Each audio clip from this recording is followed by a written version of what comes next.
everybody. I didn't do the deck list. That's what I was missing. I could probably edit that real quick. But anyway, today we're kind of going back to our roots a little bit. We're playing a much more classic Death and Taxes list. I haven't just played mono white Death and Taxes in a fair bit. I know my buddy Lewinil has been doing pretty well, just playing like a normal mono white build. So I took his 75, decided to give it a whirl today. Just got to update.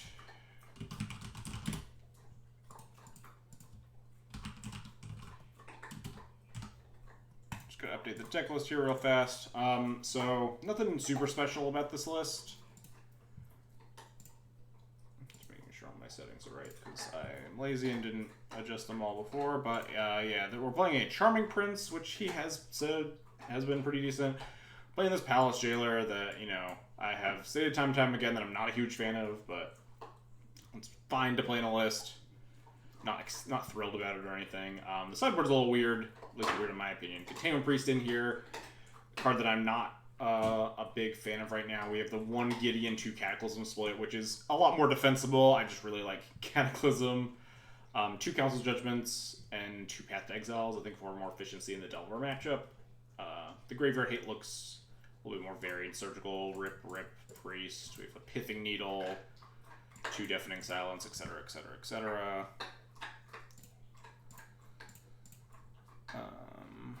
We need to add here Pithing Needle, Surgical, Containment Priest,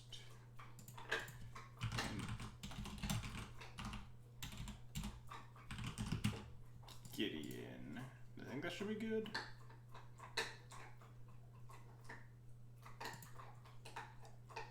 No, I'm missing something. This. Fuck. My sideboard is 1 card off. Land Relic Order, Containment Priest, Pithing Needle, Rip. Deafening Silence, Gideon. Oh, 2 paths. There we go. Alright. Deck list should be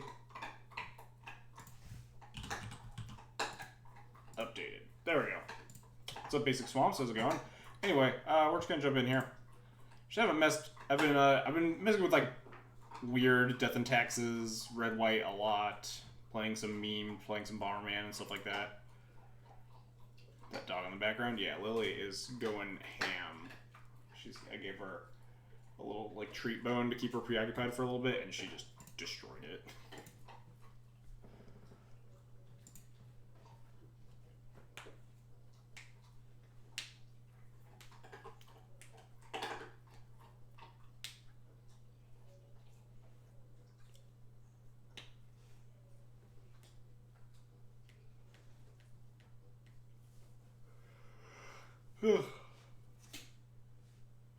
Yeah, I don't even know the last time I've just played like normal mono white Death and Taxes. I know I was like trying out Power Blast and stuff, but I just like wasn't winning with anything, and like still haven't been for a long time. So I just you know, maybe I just haven't been feeling it.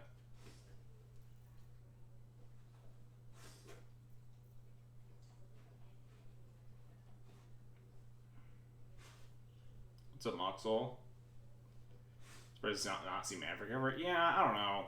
Every time I look at like playing Maverick, I eventually like I just start looking at the blue loam list, and I'm like, why am I not just like playing this instead of Maverick?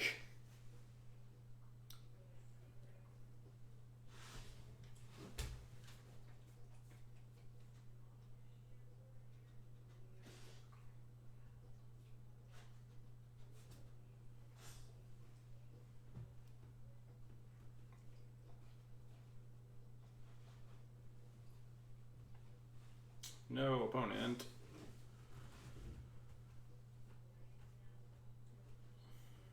Yeah, Maverick doesn't have the I don't know, the same gameplay that I enjoy from Death and Taxes. I've played Maverick a bunch in the past, or not a bunch, but I've definitely done it a couple times for donation necklace and stuff, and just doesn't hit the same way.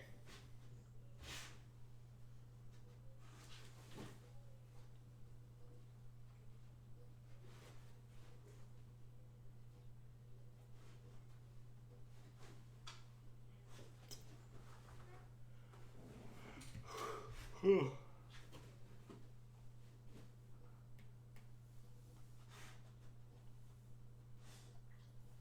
queue's taking quite a bit longer than it usually does.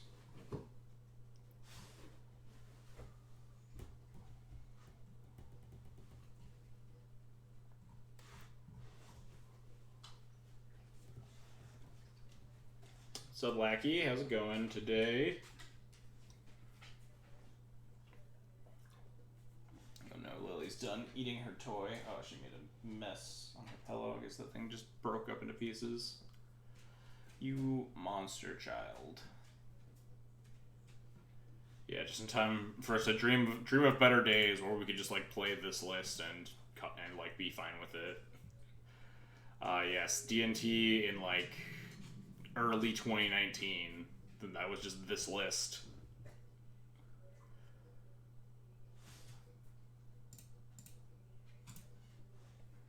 Lily, get out of the trash can. Alright, let's start. Wow, this hand is not great. I like turn 2 Thalia. I don't think I like turn 2 Thalia this much. On the draw. Thalia Crusader, nothing. Caracas Thalia at least, but I think we're better off with a 6. Hey, Cliffy. We're definitely better off with a 6. Man, this hand is... Whew. I think I'm gonna bottom the second Mother of Runes here. I think I definitely want all my lands, and don't necessarily need the second mom. The first one might obviously die, but I think I want my other cards more than I want the second mom.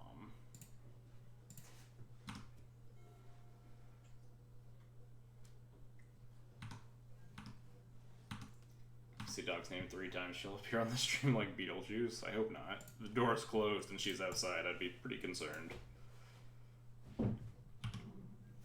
What's my opponent up to?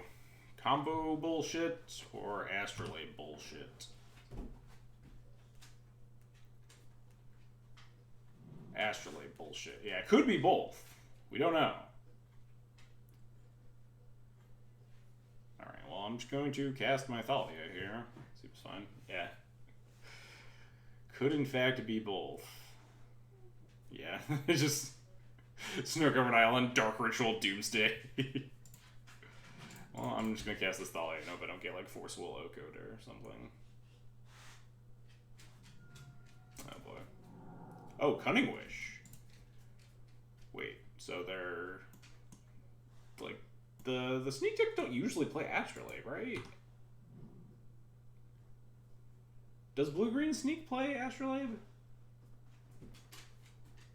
It's the bad version of Blue-Green Sneak? Okay, yeah. I think that means I can...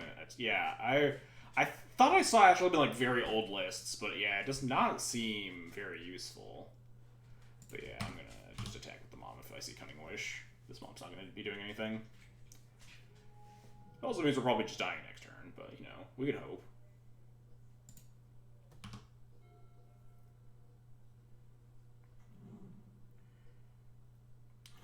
Oh, not dying. Alright, well, that's exciting. It's exciting news. Lily, you can't stand this close. Lily, please, no. Alright. Let's cast this Thalia. Big fan of not dying. Yeah, big fan of not dying.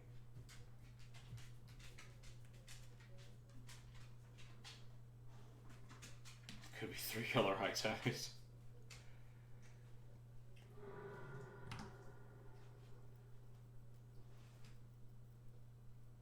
Cast some spell in response here, like wish for something,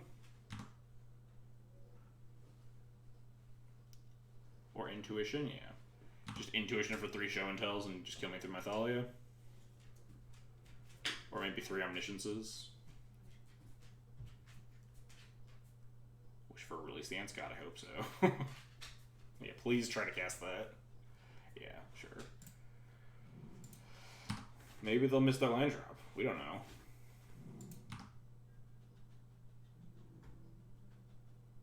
I mean, I probably attack here. Not that it really matters. No, we probably don't attack. I mean, if they do have, like, Soul Land, Show and Tell for Omniscience, and, like, have to, like, Cunning Wish for Ants or something. Like, have to... But then they just Cunning Wish for the Emrakul, like the Emrakul tutor, and then just kill me that way. So like that's not an actual thing.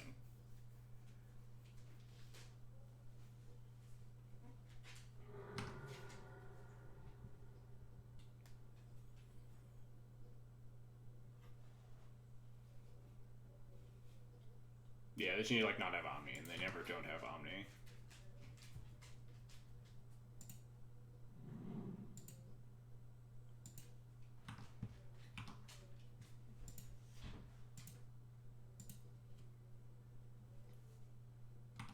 Oh, we're not dead. They just have the Omni. They might have the Cunning Wish here.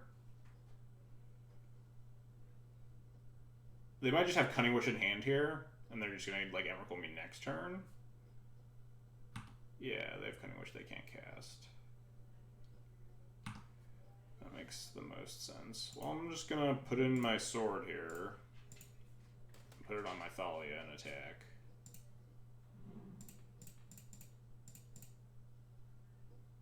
And then die, but you know.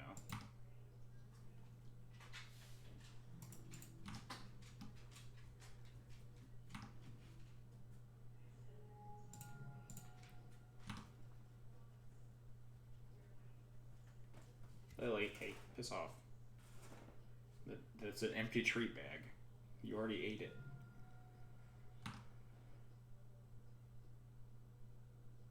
Yeah, maybe they just have cantrips and then they'll die. We don't know. Notably, if we do get another turn cycle, I'm actually one off lethal, so maybe I actually should have attacked them on last turn. 6, 7, 8, and they're 9. So we'll see how badly that comes back to bite me.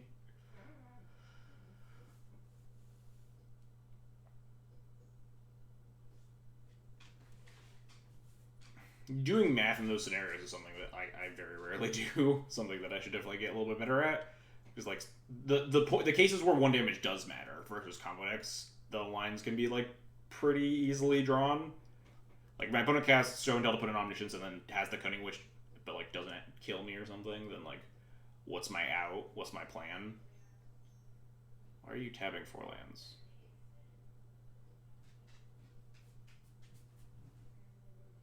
Okay, yeah, we're just dying. Cool. They're just gonna get the Grizzlebrand Emrakul thing and Grizzlebrand Emrakul me. Yeah, shared summons. So I think Mystery Boosters rather than Legacy. Mystery Boosters weren't any new cards, right? Oh, they're Fireman's Foresighting. And then they're just taking a fancy route to killing me here? Maybe they don't have shared summons, maybe they're on Eladamri's Call, and they just like are gonna go get the Emrakul and have an Impulse and a Brainstorm for next turn. Yeah, they just have the Eladamri's Call, okay. I'm gonna have to sack 6 permanents anyway and keep Sword of Thalia and put them to 3 and then die.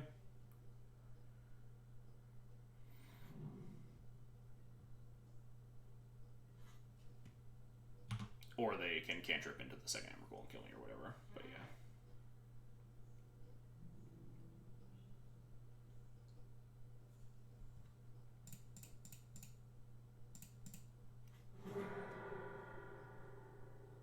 You just die for a wish for Echo. They don't have another wish. They burned all their wishes.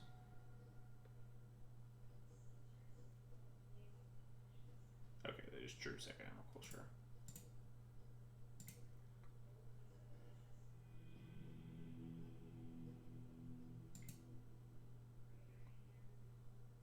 Because with Late Call makes sense because you can realistically cast it. Oh, if you have like... Well, no, that's not true, right? It's exactly as hard as Shared Summon. I mean, I guess it's 2 mana versus 4 mana or whatever. But, like, how often does that matter? When are you wishing for the Eladamri's Call to go get your Emrakul in cases that you can't already put it in play or whatever? If you have another Show and Tell... If you have Show and Tell plus Wish... Oh, so you wish for this... Eladamri's Call and Eladamri's Call for the Emrakul and then Show and Tell in the Emrakul? Okay. That seems like there's gotta be a better thing to do there. Like, just... Isn't that usually just when they wish for Intuition? I don't even know why I don't even think it's, like, worth warning in Containment Priest versus the blue-green versions. Good thing you know the Stone Cold nothing, right? You need fetch lands. Deafening Silence is okay for like the bunch of cantrips. Consider Cataclysm. They show us Intuition, so actually Surgical's probably fine. Yeah. Let's consider these cards.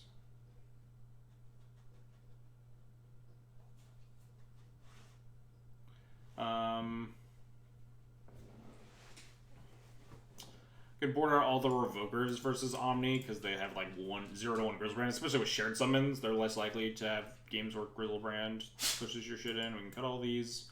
Plows. We can probably... Charming Prince like scries me into relevant stuff, so it's probably better than like Jite.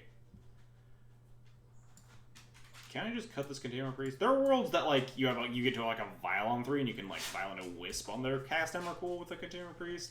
Those are not like realistic worlds. We could cut a Stoneforge.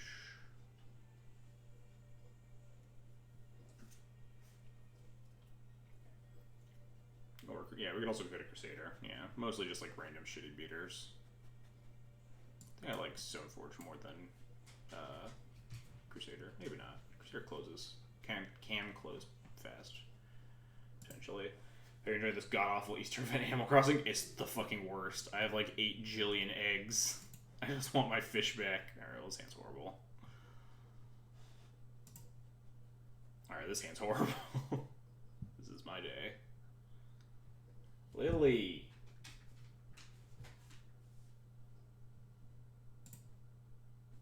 Alright, well, time to lose. Keep this 5. Bottom this Cataclysm and this sword, I guess.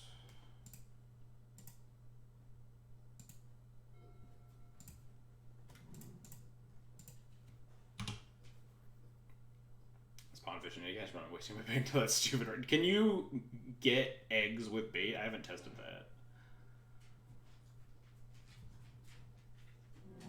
Oh boy. We'll just draw white source and everything will be fine. I don't want to try. Yeah, I'm not sure if you can. I've not tested it. I still need the Killifish, I think. Got the Crawfish. We'll draw a white source. Everything will be fine. Don't worry, chat. We'll draw a white source and then also draw, yeah, that, I guess.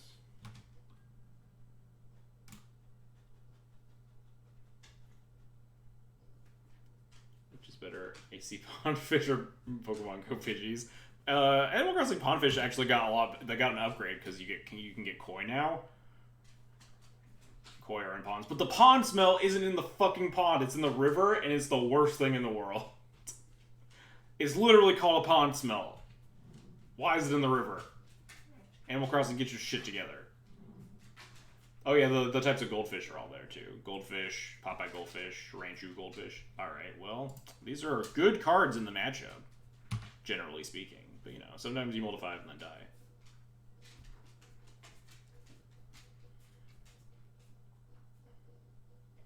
Maybe my opponent will only have Omniscience into Cunning Wish. Or Show and Tell Omniscience Cunning Wish, and then we can put this Prelate on 3 and win. It's a pretty good plan, if I say so myself.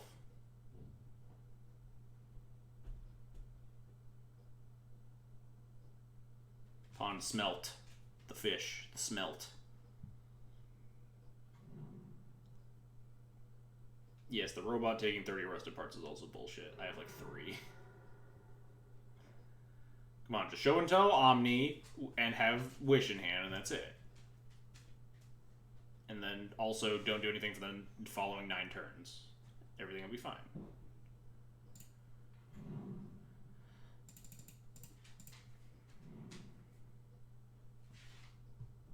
Oh, you have to not give gold for the parts? I thought, like, one always shows up in my recycle bin after every day the Golver is here. If you keep the parts, what happens? I guess I'm casting the most power. I think we're favored. I'm a little scared. Okay, they just rust the following day. Otherwise, you just get 1. Interesting. I did not know that. That's still like fucking 6. Oh, shit. The last card was Ice Fang Coatl, sure.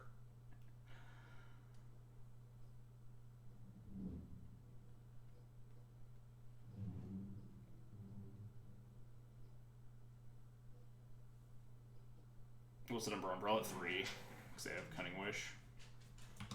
Maybe they'll just miss for the next 8 turns.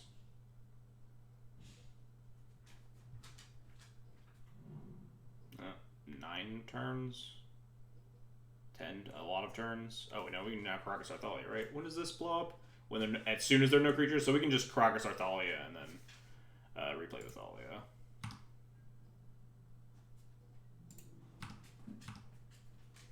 What if you aren't supposed to attack? I think that's like super wrong.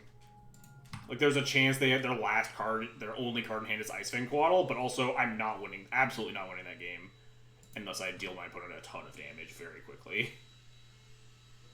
Is it playing Deafening Silence actually better? The Thalia has power. I need to race them. They have 2 Emrakuls, but they also have a billion cantrips. Like, I don't want them to chain cantrips. I don't want, so I do kind of want the Deafening Silence to play, but yes, my opponent's name is DFP. I want my clock in play the most, I think. So I think I'm just going to Caracas my Thalia and then replay the Thalia. What's up, Lynn? We'll play the Deafening Silence next turn.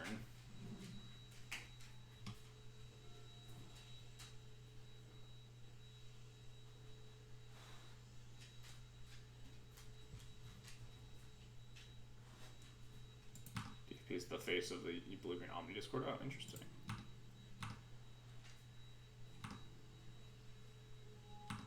Did not know that. Alright, let's jam this Deafening Silence. Mom.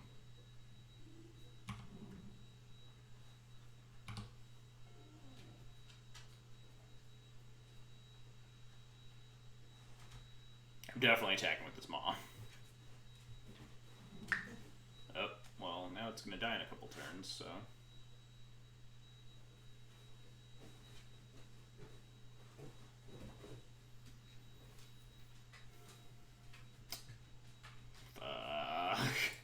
I mean, I guess I'm Relic Warding this Drop of Honey to deal more damage. Like, Relic Warding and Omniscience isn't going to get me anywhere. I can't. I guess I potentially could take the other one off the board if I find one of my 2 Council's Judgments.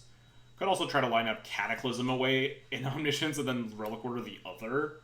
But I don't like any of those plans considering how expensive Cataclysm is. Yeah, I'm pretty sure I'm just eating drop and attacking with everything.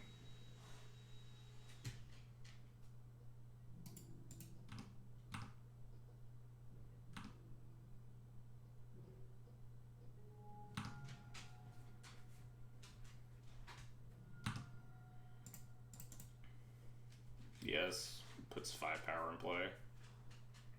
Could be like Force of Will as one of the cards in their hand. But like, then they just blow up my Mother's Ruins and I do the Caracas trick again. Oh, well, what we do this? Gimme.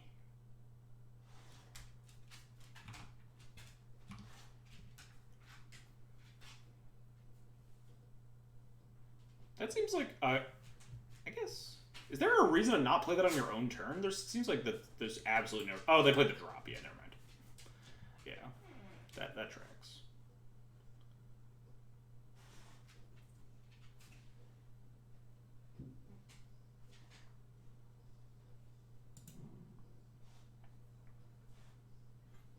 Maybe we won't die.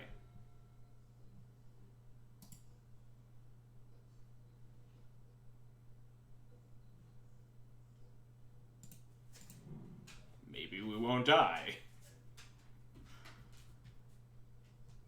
I'm absolutely attacking this Relic Order into a Ice Fang Coatl. Because we don't have guaranteed lethal. Otherwise, we put them to 6, and then the following turn I could have potentially have 6 power in play, but like, that's not going to do it. So I think I just do have to swing for 5 here. It's really bad if they have Ice Fang as one of the 3 cards in their hand, but they would have had to have drawn it this turn.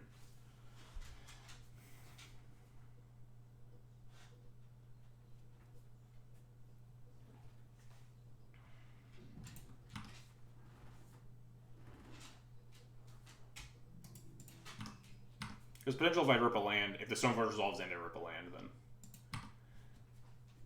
then we still have lethal next turn with like Sword.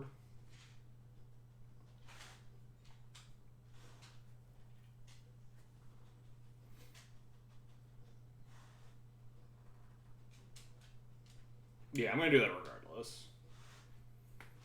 But that involves us ripping a land, which is very dangerous. And we still would have lethal there anyway. If they had Ice Fang block the Leonin. Actually, we'd be one off. Because they'd be at 7.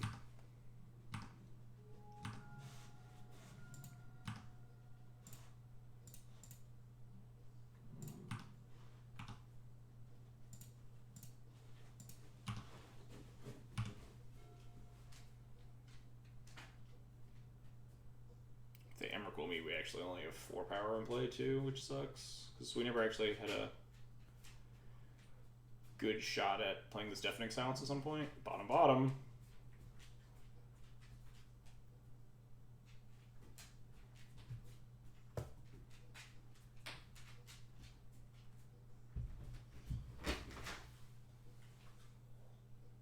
Trying to figure out the best way to attack into if we don't rip a land.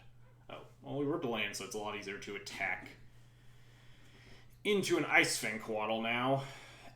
Is there a way that we can also beat a bounce spell?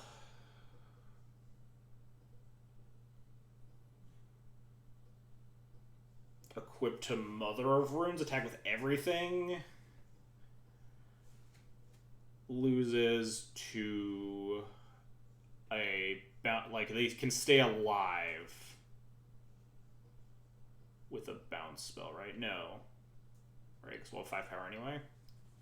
We will kill them through a Quaddle, and equipping to Mother of Runes means if they bounce the Mom in response, then we actually only deal 4. Yeah. I'm trying to figure out... I don't think Quaddle matters. I think if they don't have anything to answer my Sword of Fire and Ice, I think they just die, because any one of my creatures holding a Sword of Fire and Ice will kill them.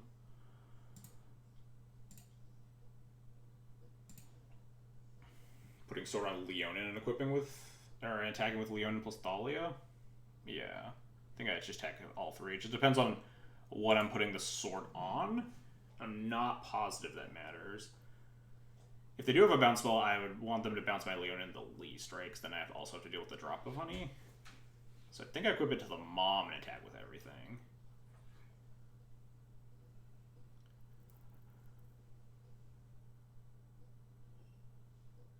Oh, yeah, and then Mom protects it if... Oh, yeah.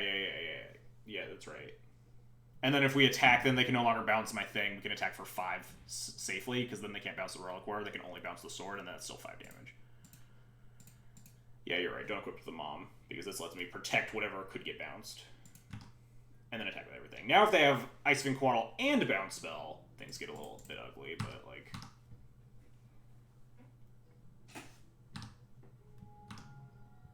Hey, we did it. How did we win that Mold of 5, miss our second land drop for a million turns?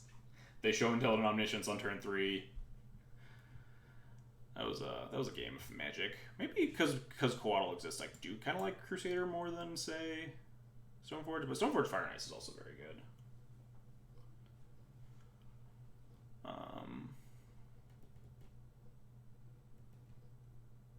Yeah, thank God for the Omnibricks. Yeah, it's always the worst when like you play that, you get to play that game, and then like the turn before you have lethal, they just like draw Emrakul and kill you. It's always the worst feeling in the world. I think we're just gonna... There's a potential that like I just don't want these Cataclysms. Cataclysm's only really good when you have like the vile like port hands, and you get to like try to Stone Rain them off of being able to catch Show and Tell. So maybe 2's not good, and I would rather have like a beater.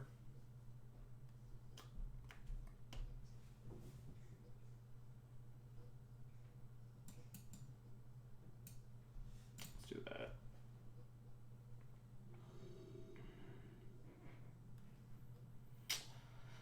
Double port hand, hand of vial, and a cat. This is the Cataclysm hand I was literally just talking about. So I'm in.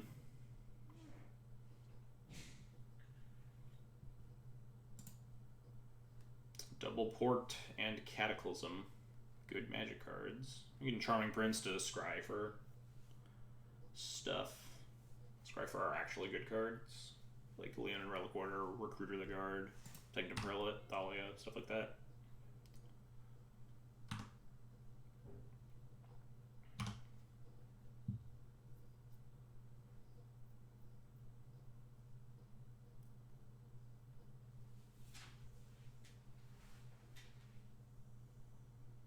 Yeah, I'm ready to just get, like, turn 2 here after I play my land in my Aether Vial and just fucking die. I think Omni is worse at turn 2ing, right? Because they don't play Petals, and they probably play less Soul Lands. Like the blue-green versions.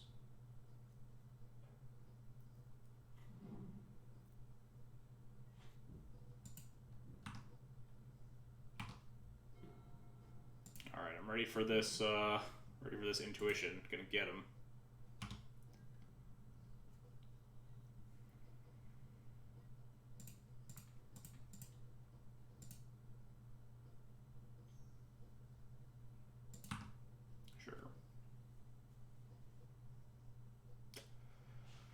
Do I Prince in my upkeep? Scry 2? What am I trying to hit with that? Because I'm probably porting. The only good draw would be, like, exactly Sanctum Prelate.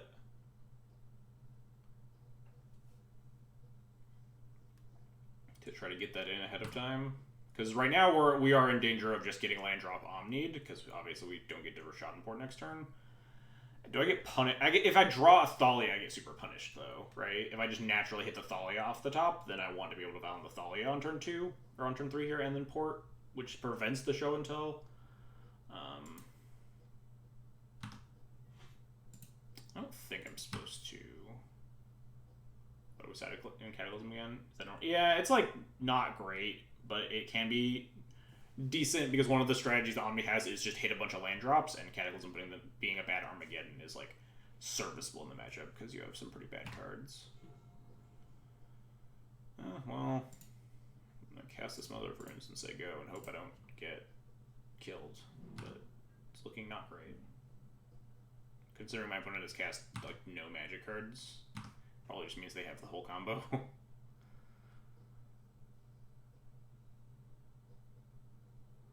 Yeah, like, next turn, if I do get to cast this Cataclysm, it's just very good for me, right? If I just get to blow up all, like, a bunch of my lands and a bunch of my opponents, and then rebuild with another Rashad port and this Aether Vial, we're just set.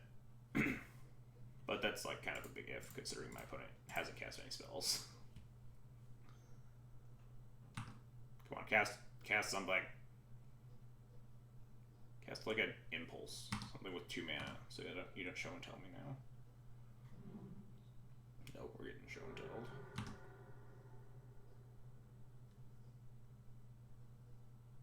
Rip.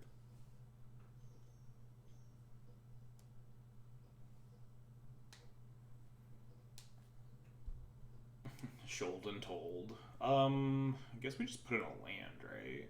Because we get to file on this Charming Fruits anyway. We don't have anything else to do.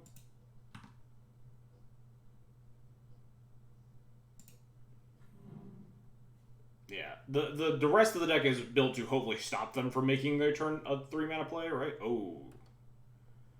Is there a way... Well, there's no way we can actually do this, right? There's no way we can, like, surgical this. Oh, no, because if it's Emrakul, the triggers will go on the stack. If it's Wishes, we can't surgical. But if it's Emrakul's, the graveyard triggers will go on the stack. So we let this happen.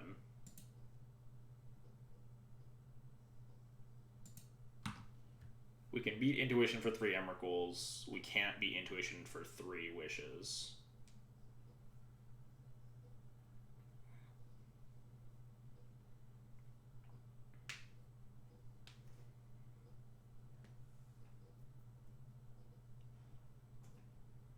Yes.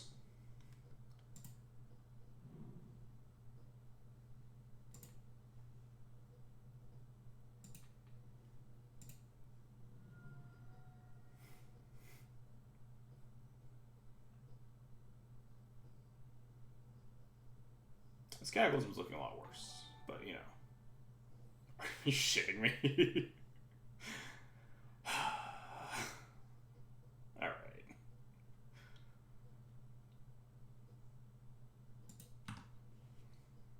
I guess. Hey, Arkin, thanks for the huge host. I appreciate it. Getting browned here by Omni.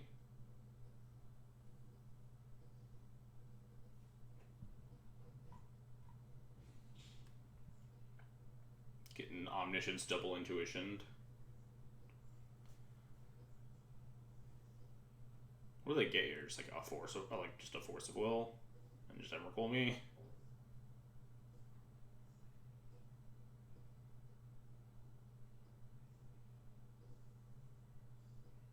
If only we had a Leon and Relic Order, because that would have been another card to scry too. Might scry to see what my other card draws could have been. I guess we just draw after. It doesn't matter. Intuition for 3 more Emrakuls. I mean, they could just Intuit. No, then I just give them the second Emrakul, and that's a bad idea. Could Intuition for like Emrakul Wish? No, then I just give them the Emrakul, and then they just fucking die. Yeah, never mind. Just don't get cute. Wish for 3 counters or 3 wishes or something. Yeah. Because Ewoks fighting against Evasion, not great. Not great. Well, we tried.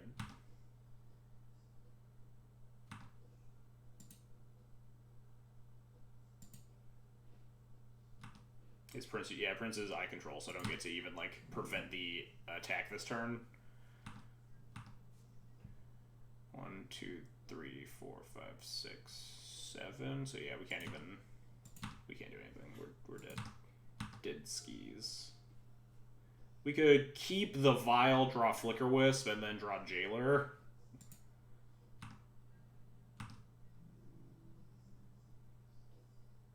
One, 2, 3, 4, 5, 6. Yeah. Let's scry 2.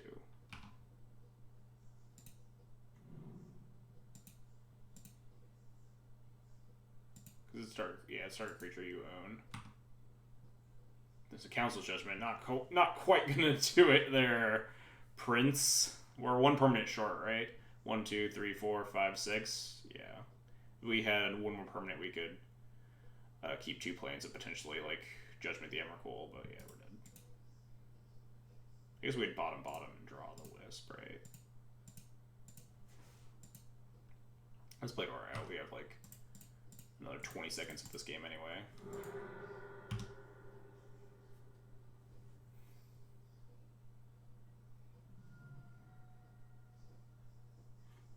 What does Wisp do? Wisp buys me a turn to then draw a Palace Jailer. Alright, we're dead.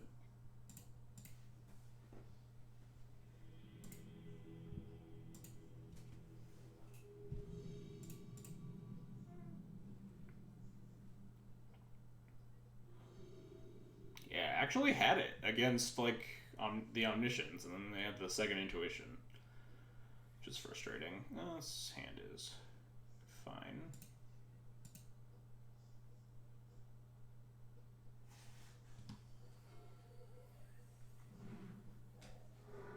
Runner quad wisps too, yeah. Might have actually been correct to leave the Vial on 3. Oh boy. Maverick. Well, we kept a good Maverick hand. We have all our good Maverick cards and no Thalias.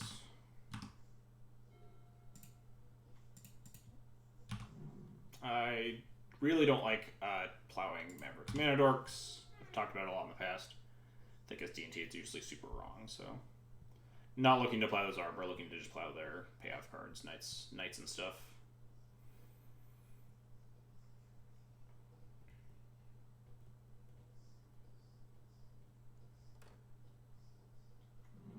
Sure. Make 2 mana. It's a free Script Ranger. Cost them a land drop. That was rude. I think I'm just going to...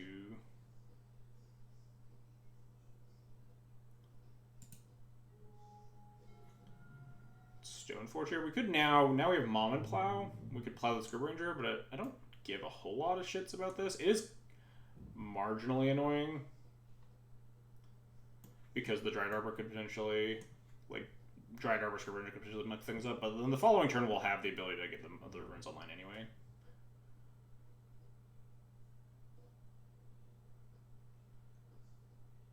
How often do people not wasteland each other in this matchup?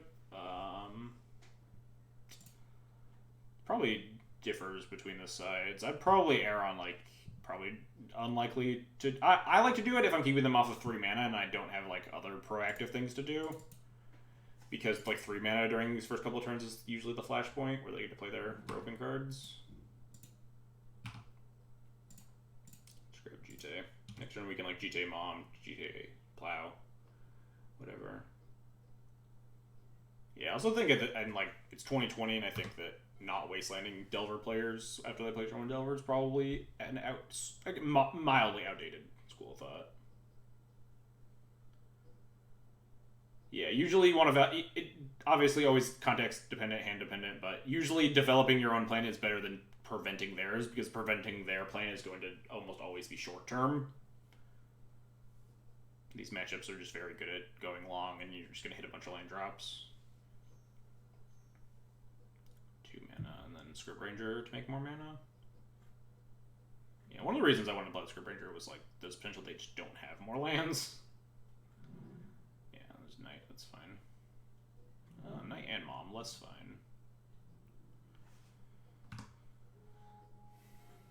Oh boy, we found our Thalia. So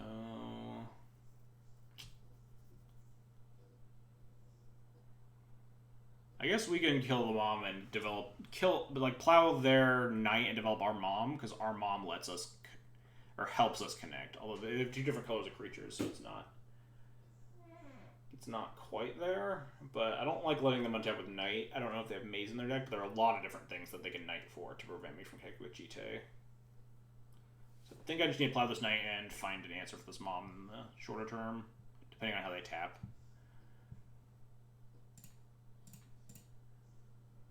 There are worlds that we can also sneak through damage. I guess we attack for 1. Probably not blocking.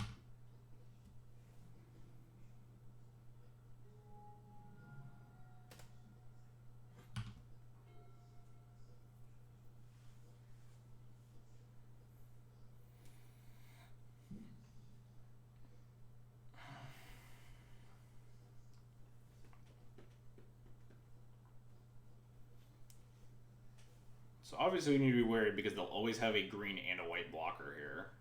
Don't F6. Like what, bluff the holding a plow.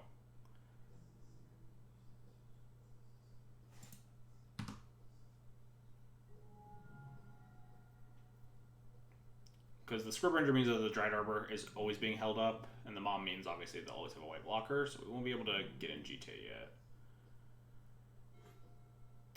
I stand corrected. Now we're able to wasteland the Arbor potentially at some point. We have Caracas for their Thalia. That doesn't matter. We can play our own Thalia, or we can set up our GT. What do my next turns look like? Want to induce them to attacking with Script Ranger, thinking they're safe. So I think it's going to be play Caracas and then leave up put in GT. We can bounce their Thalia. We can put in GT on end step, untap, and we'll have access to 3 mana to equip the GT and still have like the Wasteland for the Arbor. They can obviously pick up the Arbor to save it from the Wasteland, but at that point, this can't actually untap itself, right? So this plan doesn't get all the way through because the Script Ranger can. Yeah, I'm not wastelanding this turn because I can't get the GT online and stuff.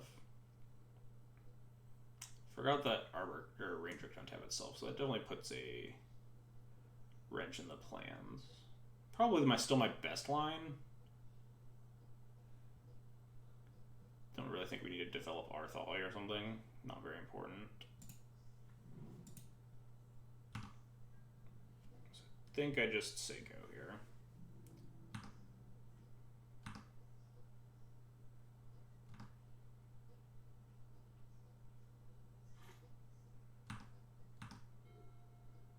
We need to induce a fuck up somewhere along the line. We might be able to. No.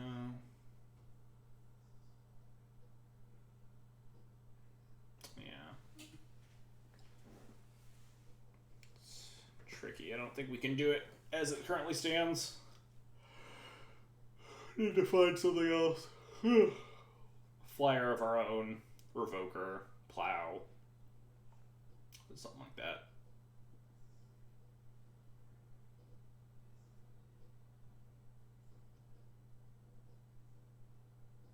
Close intricacy that would be ruined by a Plague Engineer? Yeah. If only I just had like a Plague Engineer and I could just like wrath half my opponent's creatures and have a 2/2 with Death Touch left over.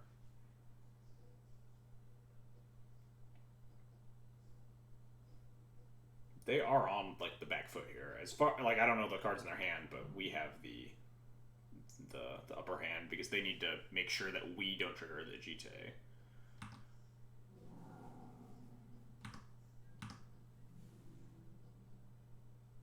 I'm just gonna bounce this Thalia. If they recast it, I really don't care. What's stopping me from just blocking and tapping? Like blocking with Stoneforge and tapping the Mom. They could plow my Mom at that stage. But we're already going to be walking into a plow by trying to proactively use this Mom.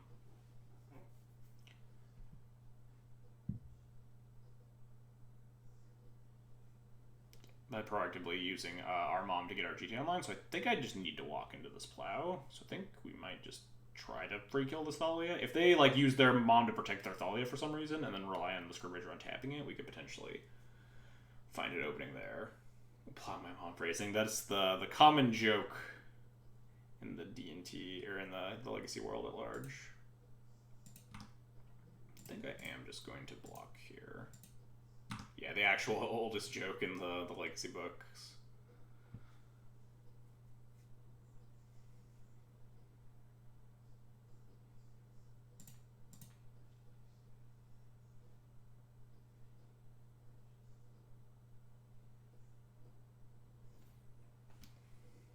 I think I'm fine getting blown out by Swords to Plowshares.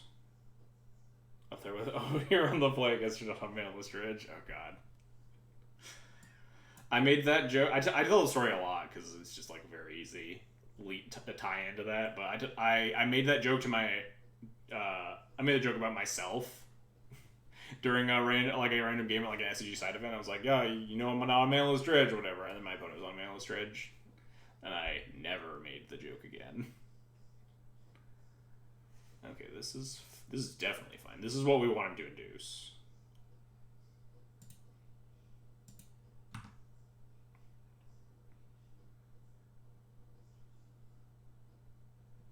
Because now they won't have the ability to untap the Mom and have multiple colors of blockers. Because of our Wasteland. What's up, Mike?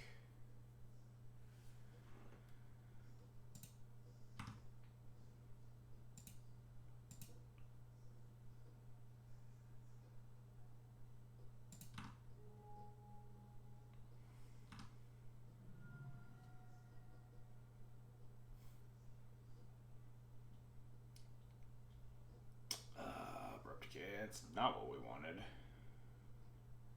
But now they did an Abrupt Decay. The Abrupt Decay got burned that was going to go into Stoneforge Mystic, which is definitely good for us. Fortunately, the Scribbner can untap the Mom, and the Mom can block and Pro White itself. So we need to draw something good here. So this is fine. It's an Abrupt Decay that didn't kill our GT, which is very important. Yeah, I think they really messed up that turn there. By activating the Mom. They just shouldn't have attacked with the Thalia.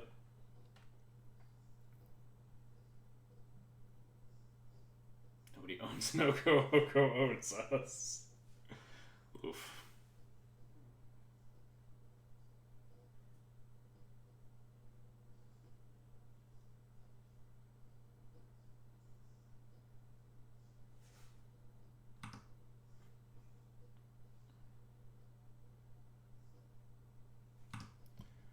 We get to put in the GT and bounce the Thalia.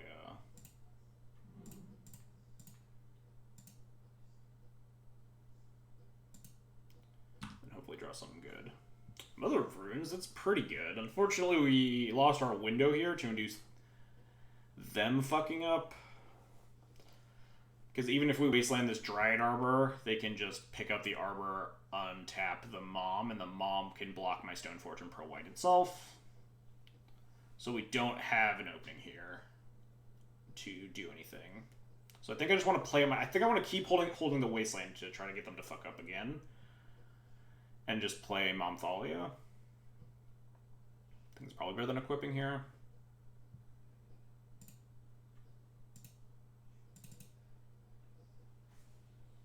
I guess we could equip and not hold up this Caracas, which is probably fine. Would prevent them from attacking with like a random ground creature, potentially. It does protect our Thalia, but I think the Thalia is the last thing they want to kill. And they have a Thalia and a Bayou in hand. I guess I equipped to my own Thalia, right? Because it's got first strike. This thing has 2 toughness, though. Which could matter, like Dread Arbor plus Mom. Don't think it matters in any of the ways, but... Yes, this board is extremely, extremely hard to navigate. It's a very weird dance that we're doing. Scribbler plus Mom is hard to get through, but my opponent has to be very careful of like not leaving me a window to get GTA online. That's why they abruptly had to go at my Mom last turn. I guess they could have just held... They could have just abrupt hit the GTA. Just not had to worry about it, I guess. 3 mana, that's scary. Are they just gonna like Green Sun for a thing and smash my GTA and then I'm super behind? That'd be bad news. Yeah, alright, they're gonna get a Knight of Autumn and smush my GTA. Rip. Now we are definitely on the back foot.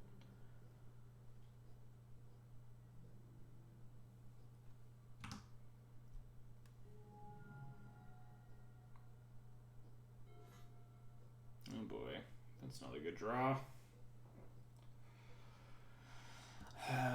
So, yeah, we can't attack here. So I guess I could play Wasteland and pass and potentially Wasteland this Dread Arbor if they use the Script Ranger. Because now our GTA plan is not up and running. Now if they activate the Script Ranger, we can at least pop their Dread Arbor or something to prevent them from reducing like as much mana as they have been. Yeah, now we need to find like Recruiter would be insane. Recruiter and just make like a Wisp army. The fact that they have main deck black cards is pretty scary. I feel like there's a Plague Engineer somewhere in their deck. And we could just get dunked at any moment.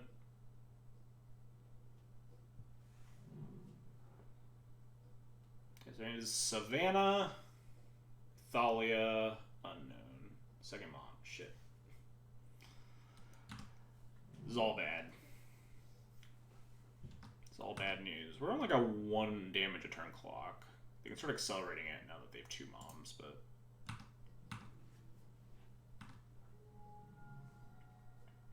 Yeah, their hand is just Savannah, Thalia, so we don't have to worry about anything that they have. Unfortunately, we don't have anything either.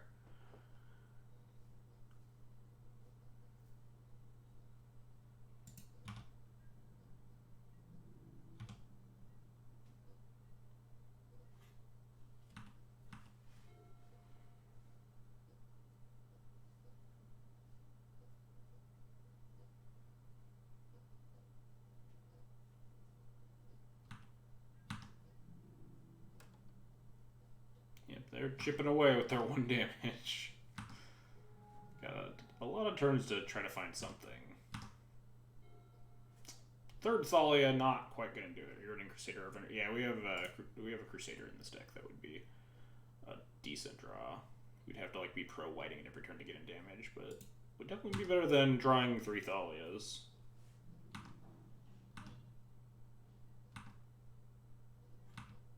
Hopefully my opponent's hand is also just Thalias. Yeah, no, Avenger hasn't been playable for quite a bit. There's their Thalia, sure. All spells cost a bajillion to cast. They hit me for another 1. This is a game of Magic. I'll bounce their Thalia.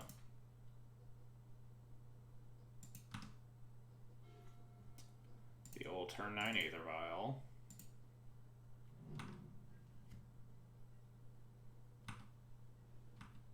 Yeah, Avenger was definitely playable in like early to mid 2019 era.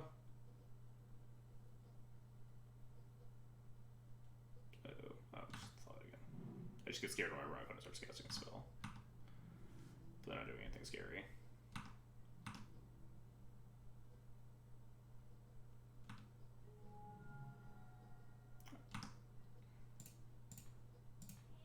Get this volley back.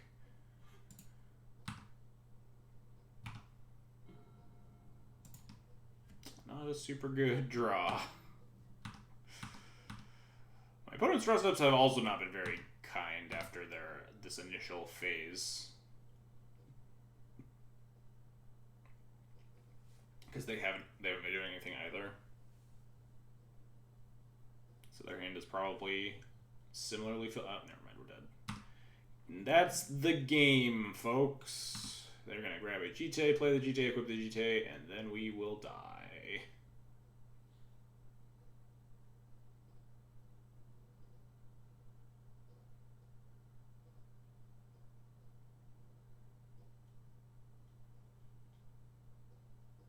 Don't think they have enough mana to equip the GTA this turn, so we have a turn to draw.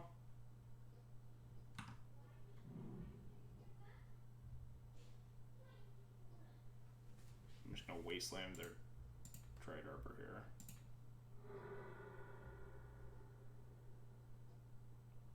So the Ranger doesn't get to produce them enough mana to get to the GTA equip.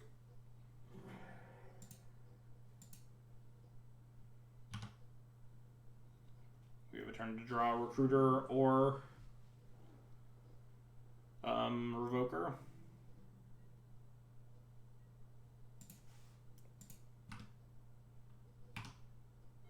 Alright, yeah, let's see. Alright, post-board time.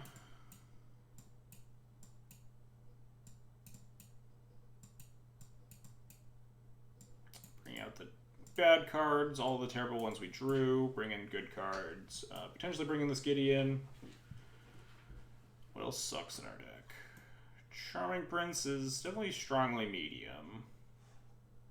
It's probably not bad in the late games though. I've got 2 cards before I even bring in Gideon, so Gideon's probably not coming in. Charming Priest is also a maybe. I do generally like it, especially on the play versus these Green Sun decks. Because it turns off your vials, but it also weaponizes your Flicker Wisps, and removal's just really good against Maverick. And it also,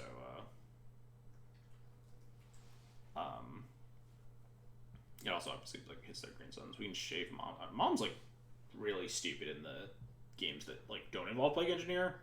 I think we've got obviously cutting all the Thalias means we go down on a ton of 1s. So like Plague Engineer's less backbreaking. We do still have Recruiters, Moms, Wisps, and stuff. I do want this. Assuming a game will involve. I mean, the last game didn't involve Plague Engineer, right? They might just have it in the sideboard. They might have more in the sideboard. Probably cut a Caracas.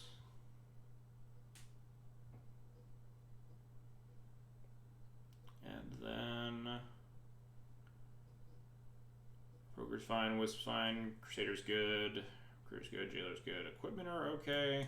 Couldn't do without the Batterskull, but maybe we could shave 1 Mom. But yeah, Gideon. I guess Gideon might actually be more respectful to like Plague Engineer and stuff. Definitely good in board stalls like what we just played in, but obviously not all the games are like that. What would I even want to be cutting though? Probably cut this Charming Prince if we're just bringing like more grindy cards. This Charming Prince doesn't do a whole lot.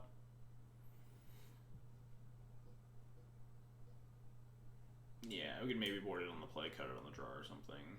These are all yeses. Maybe still cut 1 Mom. This looks okay.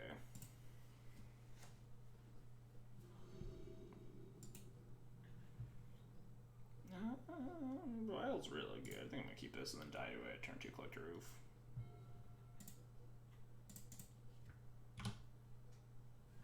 This is a hand where I would definitely wasteland my opponent's turn 1 non-basic.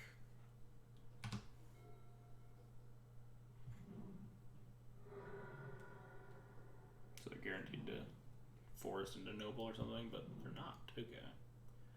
That's cool.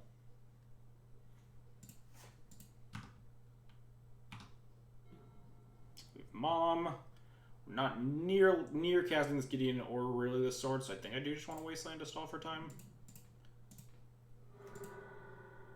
Make sure they can't just like push my shit in super badly with like a Green Sun Engineer. Or not, Green Sun Oof. Heard you're excited about the Triumph Magistrate. God.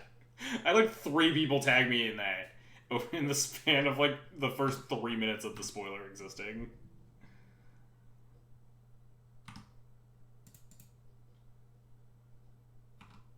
Mother of Runes. Let's just draw a land. Let's draw Rashadenport. I'll take that. Do I Wasteland this Bayou? Could get wrecked by Scrib Ranger. Oof, that would hurt. I also continue to not want to get... I guess we get to Wasteland it in their upkeep. What is that other than what Cage does? No, Uro doesn't. Those companions. Adventure cards coming back. Mist Hollow Griffin. The anti-food chain tech. I think I am just going to Wasteland this Bayou in their upkeep. Make sure my Vial gets to 3 here. I'm going to Abrupt Decay my Vial. Oh, they do have the Scrib Ranger. Haha! Sniffed it out. Do I want to Wasteland now, though? Because if they have another Forest, then they can just produce 3 mana anyway. And 3 mana is what I'm trying to avoid, so I might actually want my own land drops to cast my relevant spells. If they don't have another Forest, then this Wasteland is very good.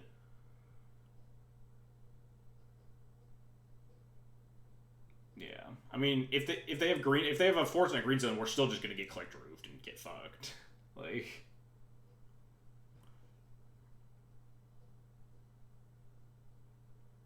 they could not have a Forest is the big deal though, and we're not that far away from like cast. The problem is if I Wasteland and then they do have the Forest, we need to hit land drops in order to continue being in this game. So wasting is actively bad for me.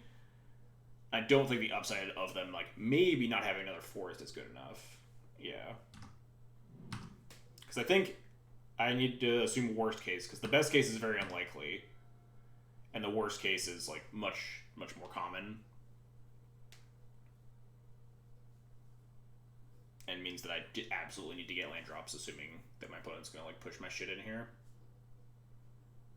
Whether it's like a Green Sun for a thing to blow up your Vial, or just like Abrupt Decay your Vial, or do whatever. I think we definitely need to have more land drops to try to win this game. So this is just Green Sun for Night again.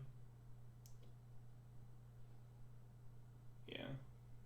Could have Green Sun for Oof regardless. I don't think this is a huge deal.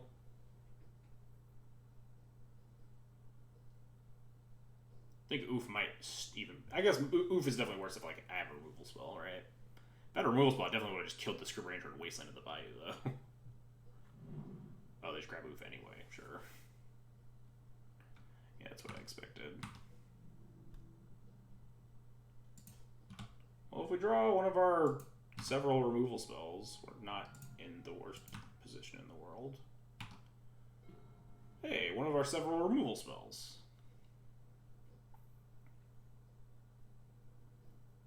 Plow Waste Gang. And we're not wasting into a Scrib Ranger.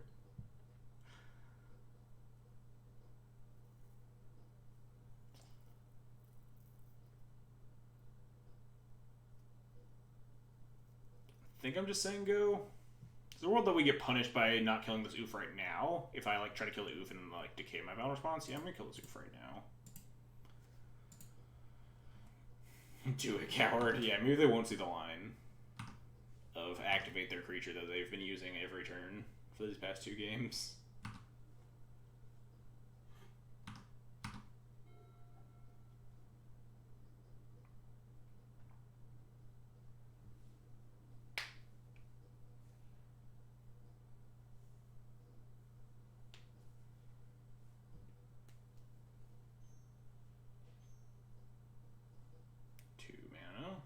Yep, make more mana. They're gonna Green Sun for a Shatter for my Aether Vial now? least now we have a wisp ready to reset the file, if that's the case. So they let this one resolve. If they have second oof, yeah, fuck me, I guess. But they're most likely getting knight to shatter my file, and we can at least wisp that.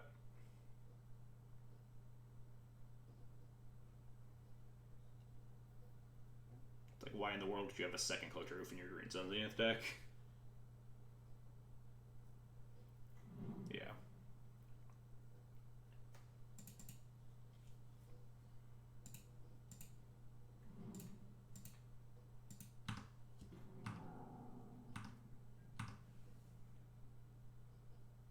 This attack, yeah. I was gonna say, this attack seems really bad. But I will certainly take it. We could waste them right now if we wanted, but I don't think it's good. Getting this sort of Fire and Ice online would be nice. Pithing Needle. We could needle this Scrib Ranger and then Wasteland. Puts him down on a lot of mana, potentially. Could also just sit on it. They have 5 cards in hand. Yeah, we have no idea how many lands in hand. They've been using this bio and this Birds of Paradise to cast everything this whole game after we wastelanded them.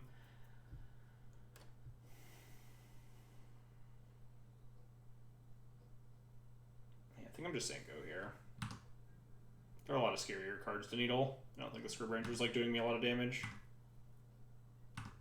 Unless it is actually the only land and they're like just producing a bazillion mana off of it.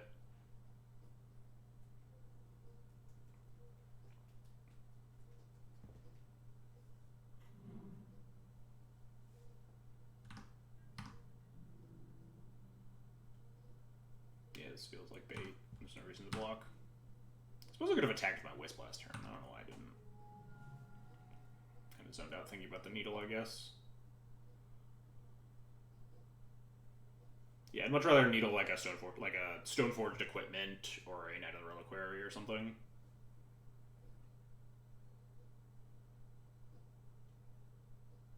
And decay my file. Yeah. Marginally annoying.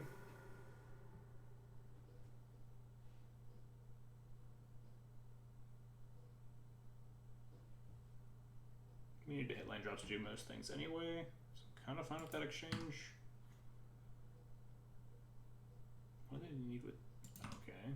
The old post-combat Noble Hierarch after attacking with a single creature. Second Mom's not bad, assuming we're not going to get engineered.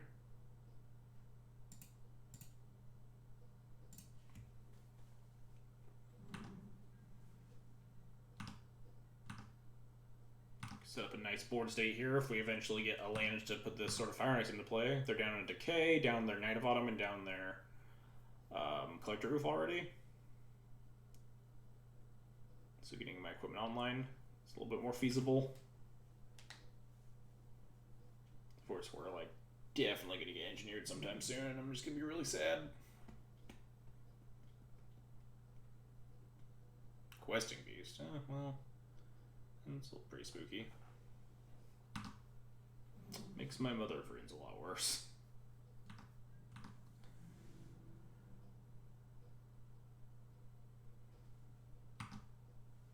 We do not have a Caracas. Well, yeah, well, fuck. That hurts a lot. I don't have a good plan here, besides draw more removal. I'm surprised they tapped their Caracas and didn't like use the Scrib Ranger or something to try to hold up the Caracas to protect it. I guess we have the Wasteland, so they could never actually protect it. Ooh, there's a plow. It's nice. Now we can plow the Questing Beast and go back to playing a phenomenally less scary game of Magic.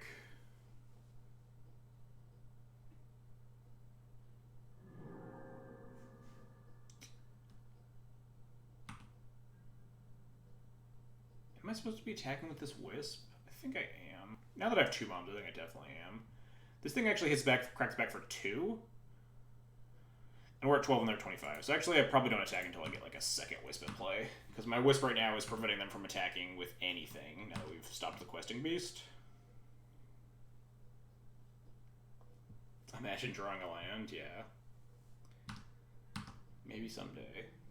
Yeah. Now this attack doesn't really do anything, so we have double mom, so we can just block and then try to kill this. Yeah, I don't really know what this attack is all about.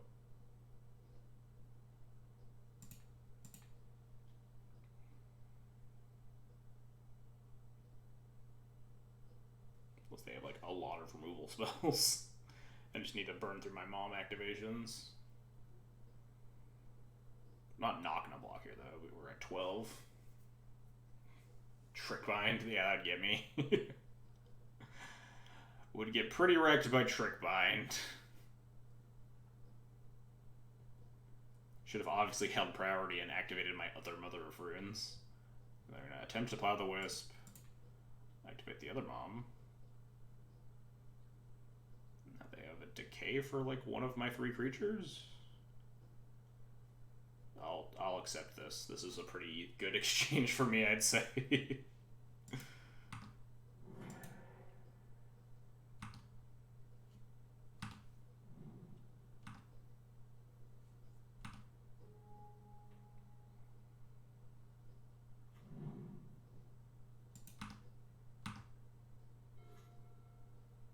And it's a Jite. All their creatures are green right now. They don't actually have a white one.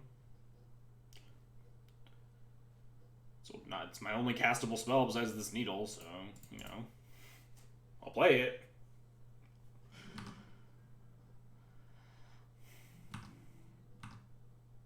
We're doing our best here.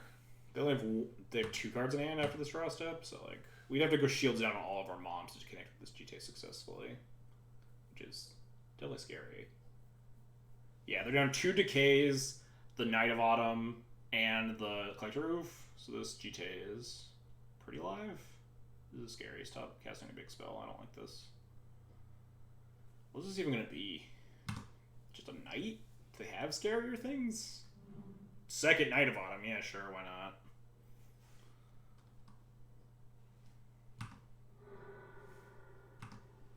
This is a very weird build of Maverick.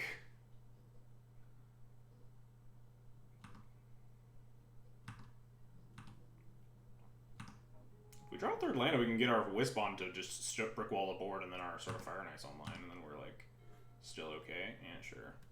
Turn 9. Yeah, still don't think I'm supposed to be needling anything. That is mana, very slowly.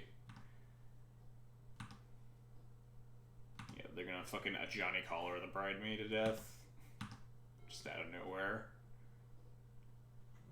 The main deck bog was like a little bit weird. Like maybe they have Elvish Reclaimers or something, but I think we get to this Flicker Wisp before they kill me at the current rate, assuming we draw nothing. We go to 8, take up to 1, go to 6, take up to 2, go to 4, take up to 3, yeah. So at our current rate, we still can live. Alright, we did it. We finally found a 3rd land. I think I'm just supposed to cast this Wisp and flicker nothing relevant. Flicker, untap one of my lands. Just because I want a blocker more than I want this sword in play right now. I'll untap my Wasteland, you never know. Alright, now we have blockers assembled for their shit again. What on God's earth is this? I hope they're just fetching. We're extremely scared of Plague Engineer. If I draw 4th line, I almost like want to Gideon ult.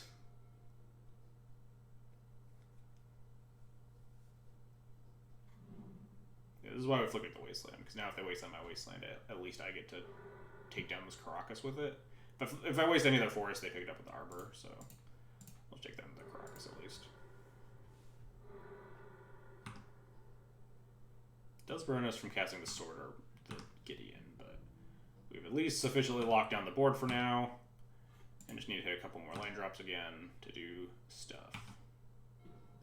That's stuff. That's pretty good stuff. Next turn, I'll pass. What am I even recruiting for? Mirren Crusader looks pretty juicy. We could also just make a Wisp army.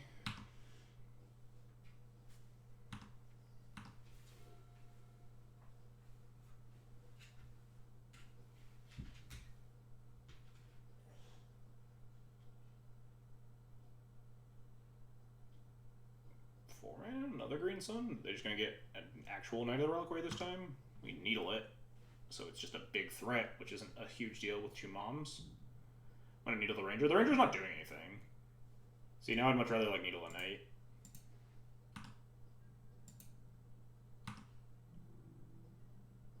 Like, they have plenty of mana. This Ranger's only, like, letting them protect their forest from my Wasteland or something. Much rather needle if they, like, find a Stoneforge or something for GTA. Stuff like that. This needle is Knight of the Reliquary, so it's just, like, a big, stupid idiot. Finally found a land. I almost don't want to play it.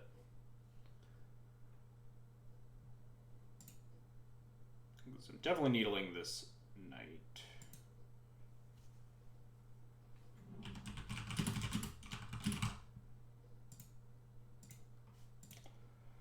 I almost don't want to play if they have another Wasteland, but we could potentially draw a land and play this Gideon.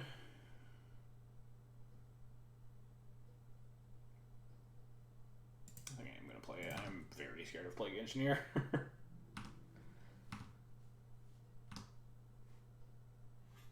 If I get a 4-mana, I'm definitely just going to ult this Gideon and just make a bunch of 4/2 Flicker Wisps. Okay, more big things. That is a little bit spooky.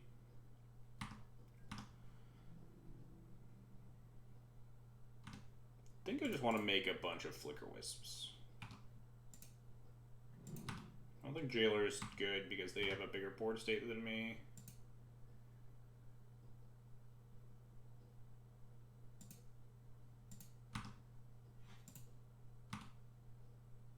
But yeah, Flickers into a final Jailer or final Mirran Crusader. Yeah, I think I'm just literally just going to play this Gideon and -4 it immediately.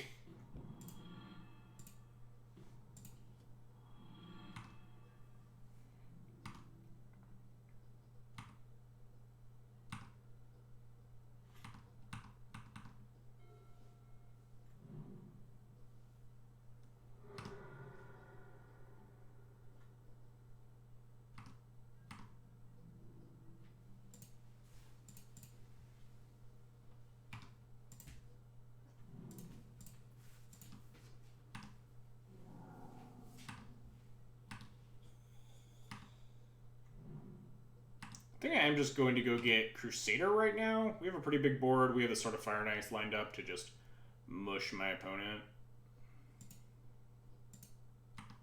In like the following turn here. Ooh, Stoneforge. That goes and gets Batterskull. We'll just play the sword.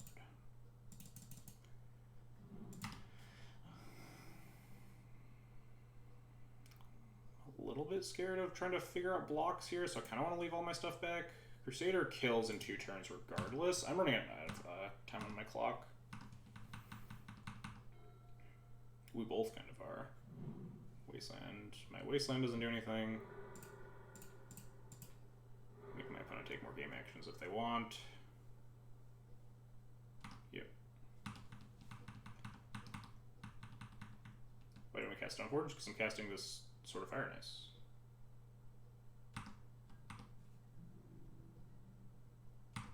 So I can sort of Fire Knights Crusader them.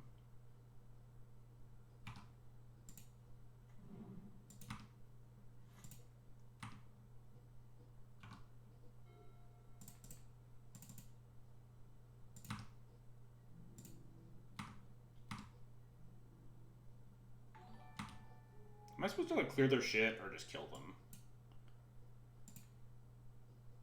I kind of want to kill this Script Ranger because it actually lets me deal more damage. I can just kill their flyers and just deal them a bunch of damage next turn, right? They're at 13. This thing attacks for 14. Yeah, I think I'm actually just going to kill their flyers to ensure that we have proper lethal setup in the following turns. Alright, this looks pretty good for me. They burned 2 Knight of Autumns, 2 Decays, and a Collector Roof, so Mirran Crusader probably mushing them. We did it! That was a slog. Much like last game, actually, in fact, except we drew better this time. Didn't draw 3 Thalias because we boarded them all out. Yeah, we genuinely fought through Oof, Knight of Autumn, Decay, Plow. My thought was casting Stormforge lets you set up play sword without it sitting in play. I don't think it sitting in play is a huge deal because they're down 2 Knight of Autumns, and like most of their stuff at that point would be instant speed anyway.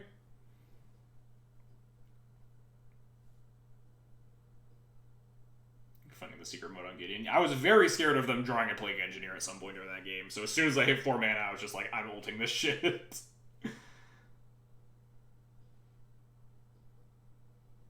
I gotta win fast. I've won Maverick matches. I've won Maverick games faster. I beat Maverick. Was that when I was playing the Maverick Mirror though? I forget. It was like I had like 2 minutes 30 seconds on the clock and I killed my Maverick opponent. That might have been the Maverick Mirror. Was I was on D&T then? All right. See, maybe I was. I don't remember. I think it was on D&T. I remember like having just like the nuts hand and just like crushed them.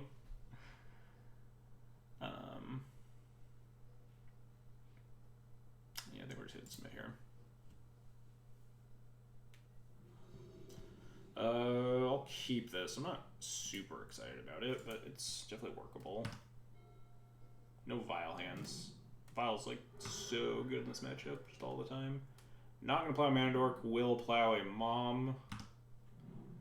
Think I'm just gonna go land go to like plow their Knight of the Reliquary or something. Don't think I want to Wasteland.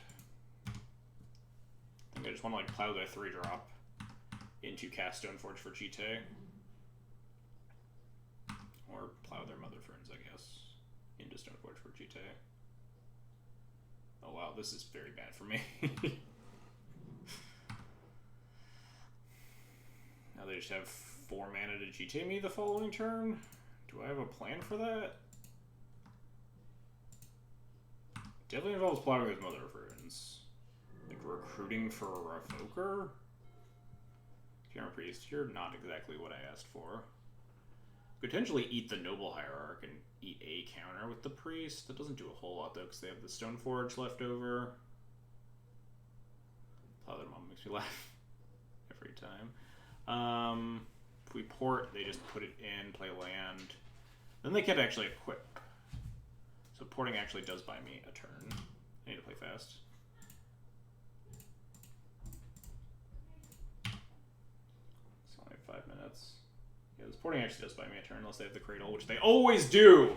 Every fucking time they have the Cradle.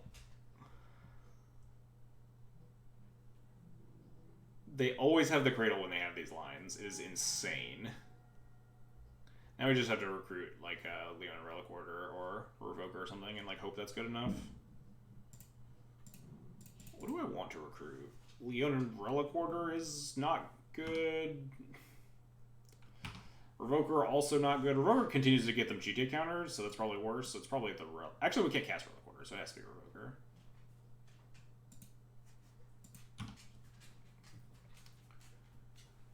We're just gonna get walloped.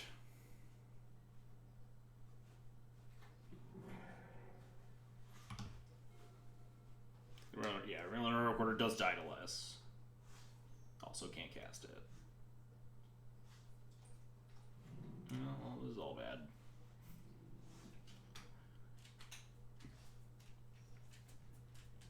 I have to path this Knight of the Reliquary and leave them accumulating 900 GT counters here. Oh boy, more Revokers. Well, that helps, I guess. Definitely pathing this Knight. They're down on cards. Path the Knight, play a Revoker, say go. Play Revoker on GTA, let them get a billion counters. Umezawa's GTA.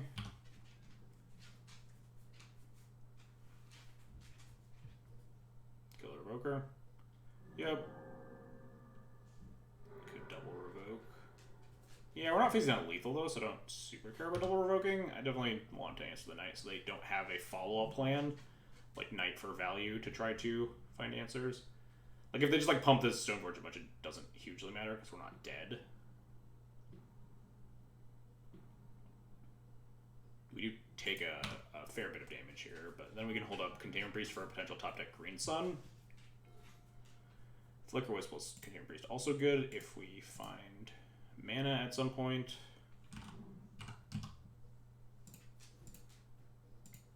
think holding up Canadian Priest is better, especially because we do the Wisp.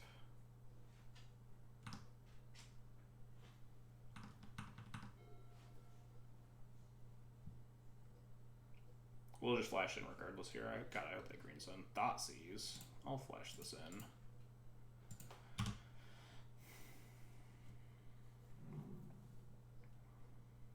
Thoughtseize is a weird one. Don't think you're supposed to bring it in this matchup. My Stoneforge, ambitious. To just like have another removal spell. Like engineer my Revoker or kill me. Oh god. Good thing I didn't double Revoker, I guess. Yeah, this is just not a game that we're gonna win, I guess.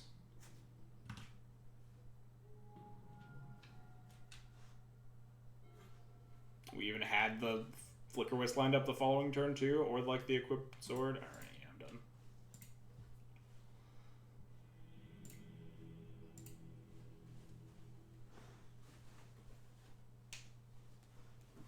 Opponent had a lot of answers to my stuff.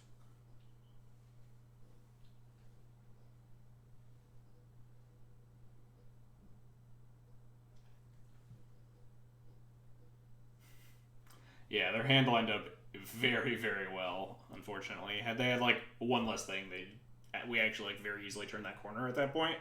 Like, if they don't answer the Revoker for, like, that one turn, we get the Flicker Wisp online to, like, kill their thing. They can't equip the GT anymore. We have a flyer to put a sword on to just start killing them.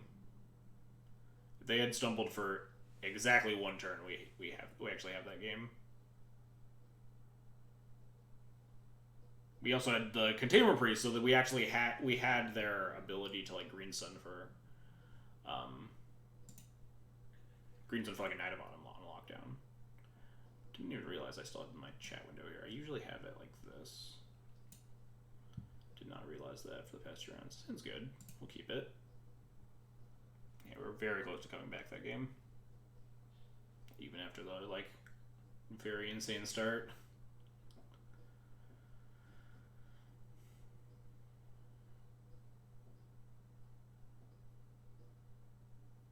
What was round 1? Blue-green Omni. We died to double Intuition off of Omniscience on turn 4 after we had the port. We had the Surgical for the first Intuition.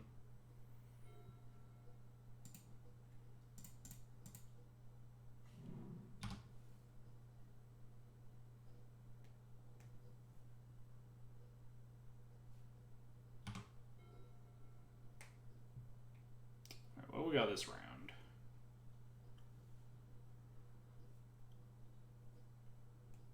Waiting for my opponent to just like kill me on turn 1. Well, we're not dying in turn 1, so that's nice.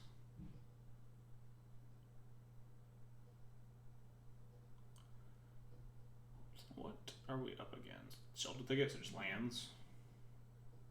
His hand is not great against lands. Oh, well, that's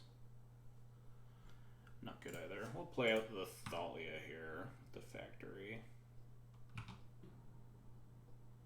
Could revoke the diamond potentially.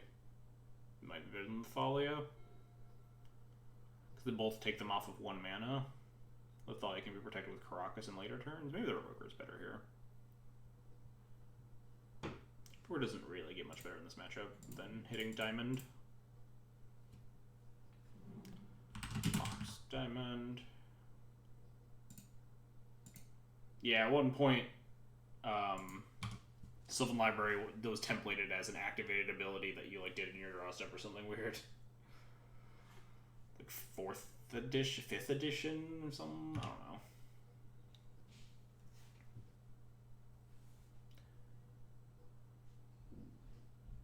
Maybe my opponent will have no lands in their lands deck.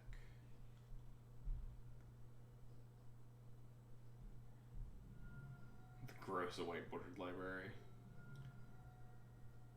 Alright, so we'll just draw Recruiter or Sanctum Prelate. Everything will be fine.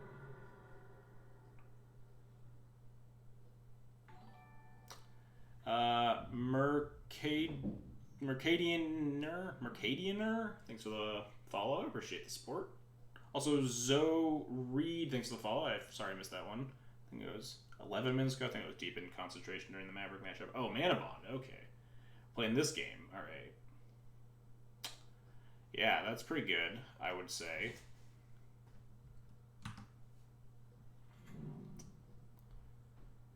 Been in a real bind of playing Magic and horribly fucking dying for like the past month plus.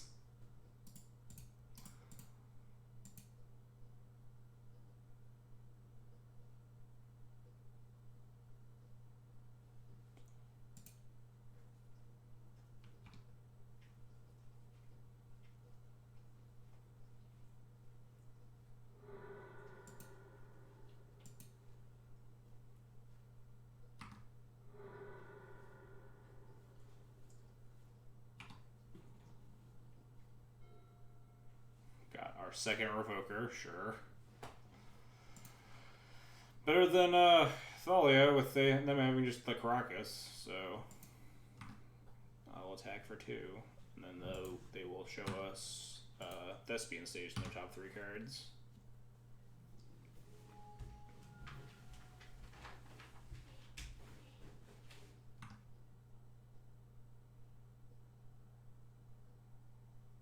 Field of the Dead and Blast Zone. That's a pretty solid alternative option, we'll say.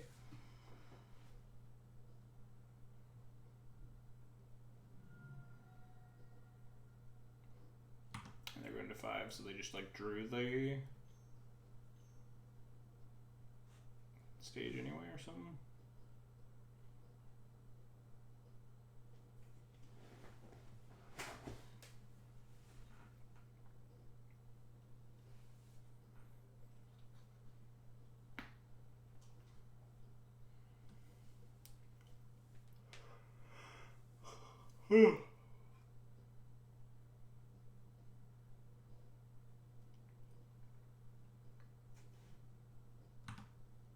They could be playing around things now, like what? Playing around Avenger. Alright, this is an end step trigger, right? Yeah, so I don't have to do anything until this reveals to me that they're going to put in a Thespian Stage and crush my skull. Alright, how many zombies does this make? Like 900? Approximately.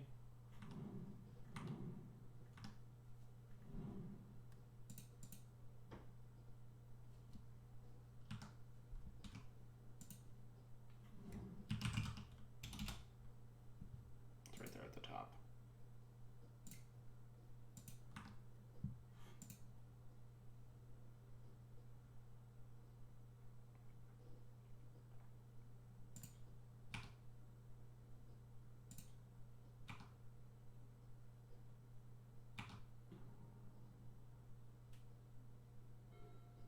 There's Recruit of the Guard, so we can get Sanctum Prelate online. They'll only have like 1,700 zombies in play by then.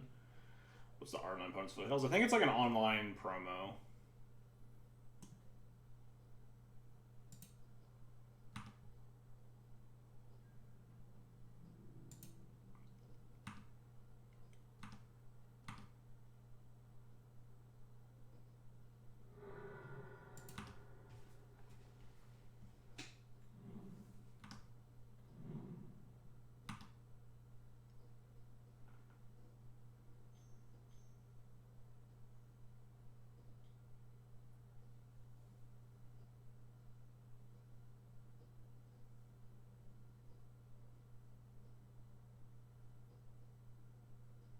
So this goes up to 2. If we flicker the Blast Zone, we still don't have Lethal.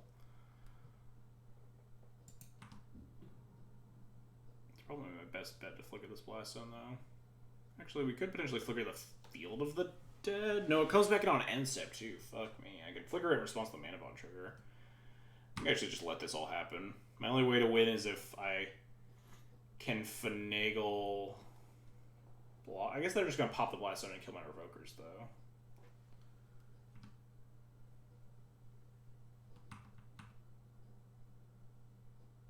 Letting them die? Okay. interesting plan. Yeah, the Wisp matters. Which is why we probably just have to end up flickering the Blast Zone. Alright, still no Thespian stage yet, which is good for me.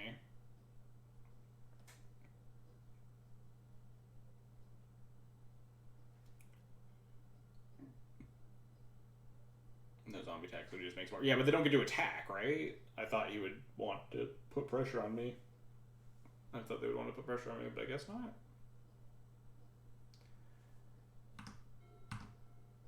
I mean, Wisping the Tab wouldn't like find me lethal because they're going to make 3 zombies at bare minimum each turn, right? Because they're going to always cast Loam. Oh, we could. Oh no, we could flicker the Field of the Dead actually, and potentially have lethal, right? In response to the Mana Bond trigger, flicker the Field of the Dead. No, then they still have the Blast Zone. They can clear the Roker anyway.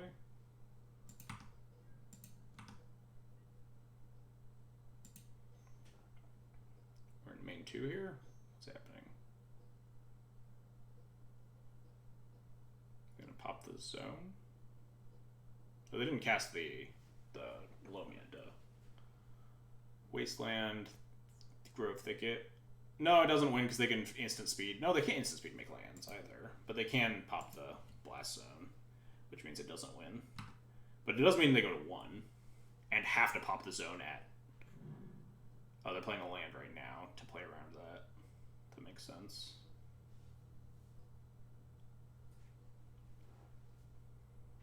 We can just flicker the Blast. No, flickering the Blast Zone doesn't work either. Is this fine? We only get to keep 2 creatures. We only have 2 lands in play. It's not fine because they get a zombie.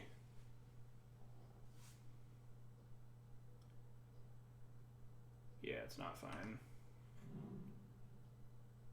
Because the Blast Zone's going to come back in. We can cast our Recruiter, go get a second Wisp, though, and then we'd actually be okay.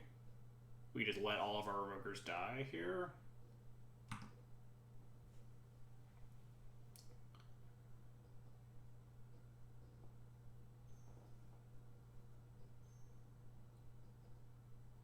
Cast Loam again. So we're definitely just going to flicker their Field of the Dead and end step here. And they pop your Vial their next turn. I mean, that's fine. Oh, no, yeah, you're right. No, because we're going to have the Flicker Wisp up already. Oh, no, yeah, because we're going to lose our Evokers. They tapped the... Hang on, they tapped the Blast Zone. That doesn't mean anything, though, right? No, it doesn't. Unless we immediately... Yeah, because they have a blocker for my 1 thing. They're getting Ghost Quarter, Foothills, Grove. So that makes instant speed zombie. The Ghost Quarter can make an instant speed zombie anyway. No, they only have... Could only have 1 forest. What the fuck am I going to do this turn? The Wisp comes in and we want to deny their zombies. Yeah, so I think I do have to flicker this Field of the Dead in response to the Mana Bond trigger here. And then pay for a Wisp. Wisp was into 1, yeah. Then we ditch... No, because we have to pay for the Wisp. We can't actually cast this Recruiter. But their Blast Zone's at 2. God, this is a very weird game to try to navigate. I wonder if I was actually supposed to flicker the Mana Bond. That's actually just better, right? In their main 2, flicker the Mana Bond, and they don't get to put all their lands into play. We recruit a Wisp off file. Oh yeah, we recruit the Wisp off file. But that might not be good enough, depending on how they use their Blast Zone. Yeah, I was supposed to flicker this Mana Bond in their main 2, not the Field of the Dead end step.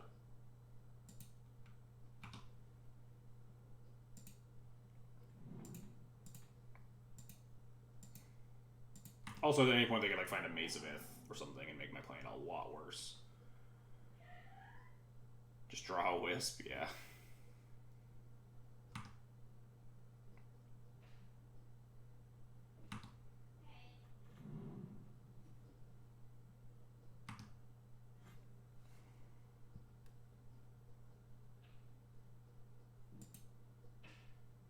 Recruit Prince? Prince doesn't flicker.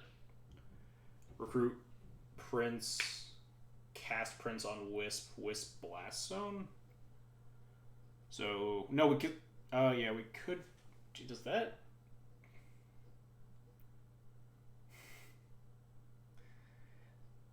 I mean, this is all assuming that they don't find... It comes back on 1 in their end step. Doesn't beat Maze or Lage. Yeah, it comes back on 1 in their end step, and then... Oh, in their end step. Yeah. So we're going to pay for this Wisp. Ditch both Revokers.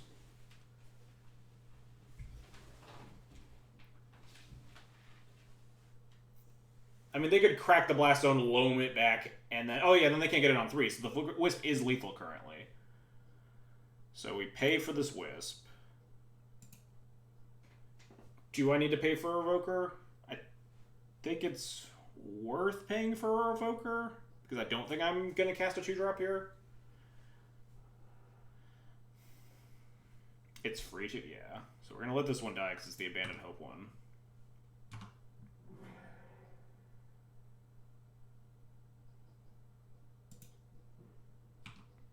And then I don't think I play the Caracas to try, although we're not realistically beating Lage, but it does just get wastelanded for no reason.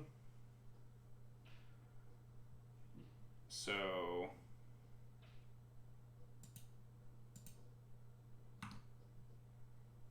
100% name Oak over Abandoned Hope. Well, I thought we were incredibly dead at that stage.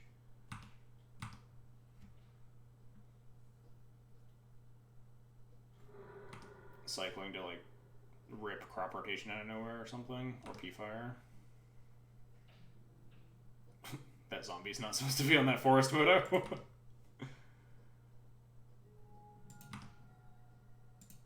And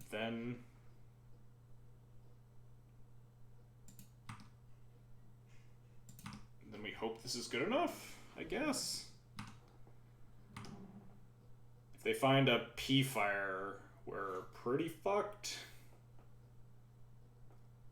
They have a lot of cards to find it. This beats some things. I wouldn't say most. I guess they would also have to find a Grove. They actually haven't found a Grove yet.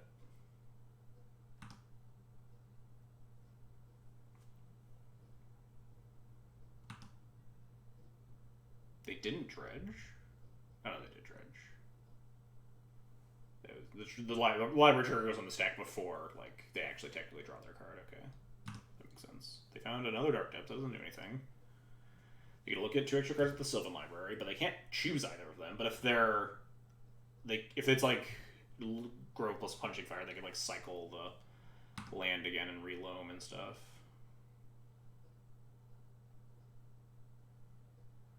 Yeah, they can potentially access the cards depending on what they are.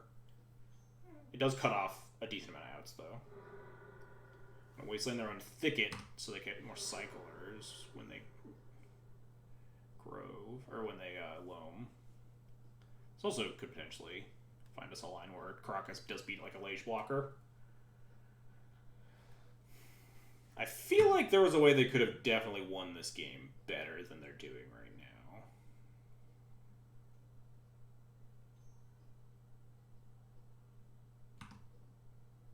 At the very least, not tapping their Blast Zone last turn. Oh, there's Barbering. Never mind, we died.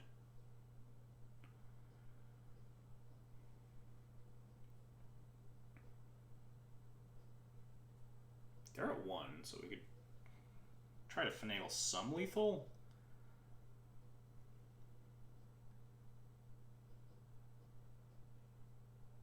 Yeah, they definitely should have just killed my Vial at some point. Absolutely. We could try to finagle some lethal involving... Oh, there's also Mazavith. I think the Mazavith is too late. No, it's not. Because they can cycle their cycle land now and I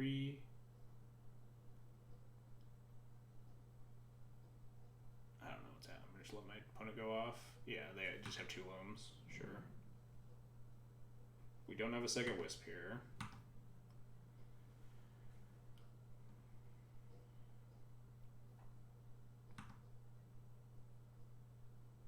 mean, I guess I'll let them...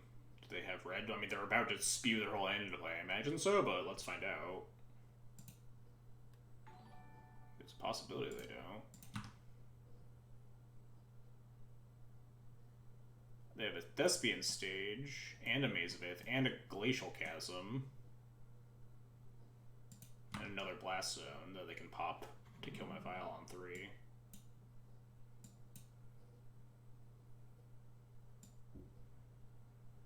And they have a Wasteland up, so it beats my Caracas. They have like 900 different ways to stop me from attacking for 3 here. They notably actually don't have a red, which is kind of funny.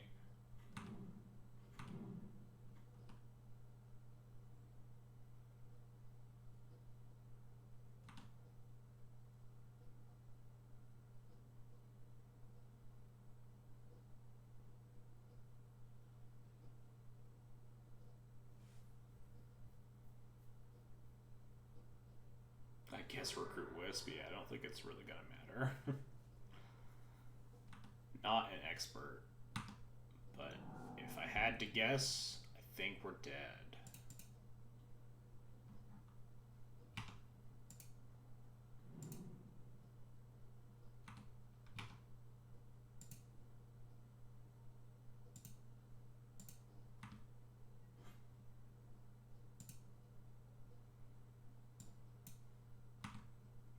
Keep the Recruiter and the Wisp. Oh no, I have to. Oh shoot, I should feed the Revoker because this actually gives them the right mana. I'm conceding this game. We're done. Because that second Revoker gives them the right mana. But like, weird, that game's over.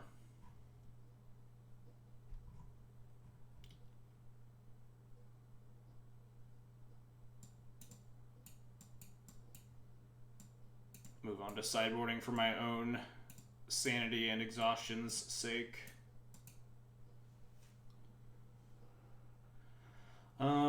Potentially we don't want these Cataclysms. Cataclysm does look better against, now that like Field of the Dead is a viable winning condition though. Assess what I'm doing here in the sideboard. I don't even know what lands lists look like nowadays. If they're still on like trackers and stuff, they showed blue. Did they show us blue, or did they just show us the Canopy land? Oh, yeah, you're right. They showed us Tropical Island. So Cataclysm being able to answer Oko could be a real thing. Cut this. Cut this. Shave some number of plows. Shave all these Revokers because they're bad. They did show us the one of Molten Vortex, so like it's possible that I want like one Revoker. Both these Katos. Like that.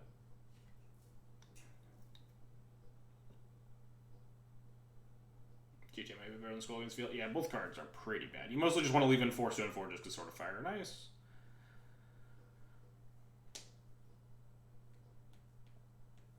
But like GTA on a flyer can deal more damage than Skull can. Maybe that's a fair assessment.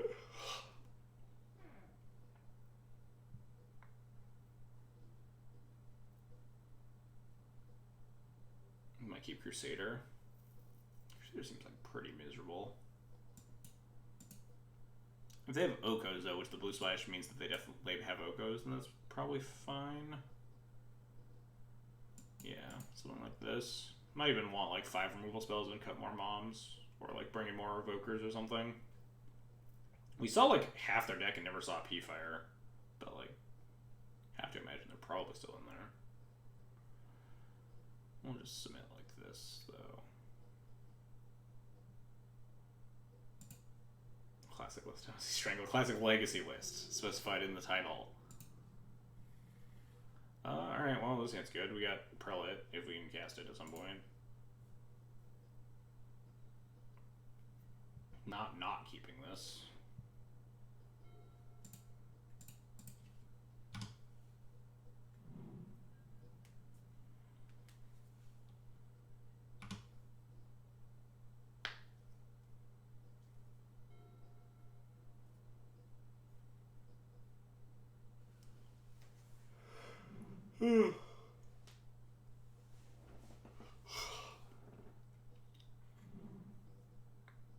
Yeah, this is certainly better than the average 6.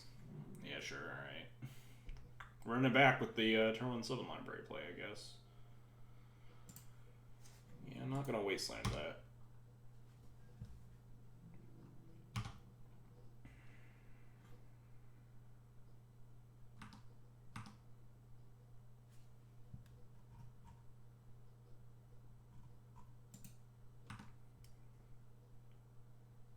Unless you have Palace Jailer back in your deck, what have I don't like Palace Jailer. I'm trying out Luna's list. Got the worst quarantine beard going on over here. I also have a pretty horrible quarantine beard going on. Which can get like turn 1 library, turn 2 Oko. Yep. Alright, well, if we can find a white source, which we definitely won't at this rate, then we can judgment this Oko. There's like probably a 0% chance we get white source, though. Yeah, I figured. Well, at least we can revoke the Oko.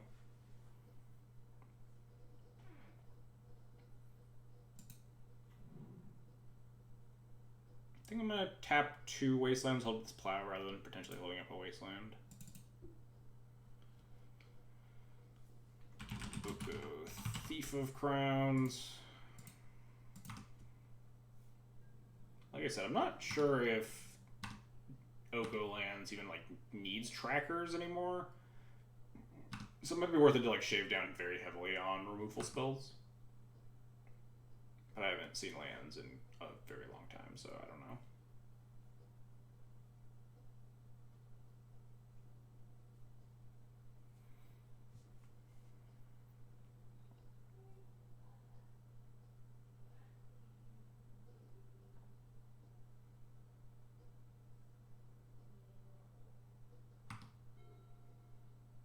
Play more Moto, you start typing Thief of Crowns.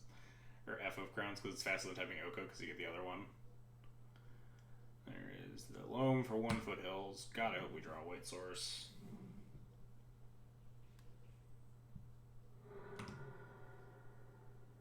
Please deck 1 time.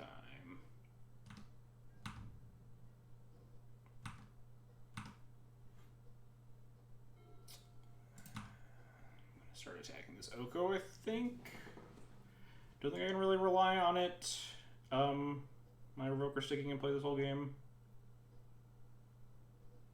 We do have a judgment eventually for this Oko. Feels pretty miserable though. They're at 19, they have a library in play, so I also want to be pressuring their life total. What can they do to clear my Revoker? Just like multiple punishing fires or something? It's like not a huge amount of stuff. If you kill Oko, you can judgment library. That's true. Yeah, the classic D&T mana base. Waste planes, and like infinite uncastables in hand.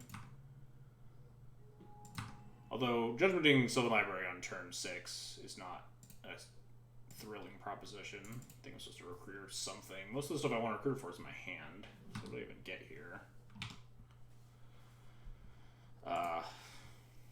Yeah, all these cards fucking suck. Like Mirror Crusader, another card I can't cast. Palace Jailer, a card I can't cast. Stoneforge Mystic. Stoneforge is probably the choice.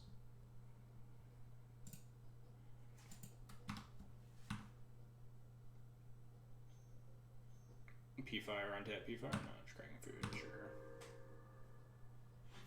I'll take that. Means if I clear the Oko, it's still less threatening, at least. Yeah, it gives me a play when we inevitably draw a shot in port. Okay, yeah, they're starting to push my shit in real bad here. They're gonna like Dark Depths, Loam Stage, something.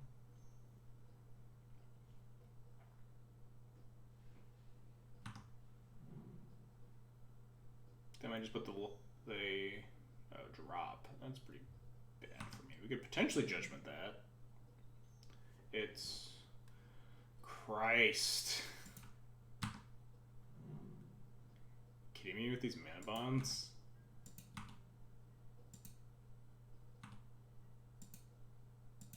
Yeah, sure, why not? What you got? Oh boy. Barbering, Stage, Maze, and Knackle. Good news, they can't Barbering me yet. bad news.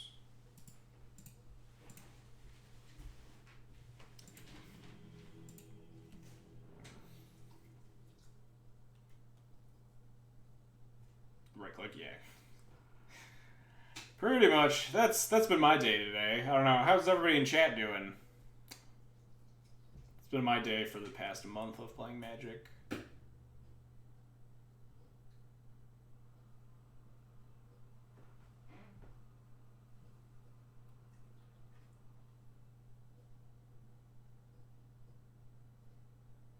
timed out in Modern Horizons draft. I seem to recall that happening a lot, right? Like that was just like Modern Horizons draft got super grindy.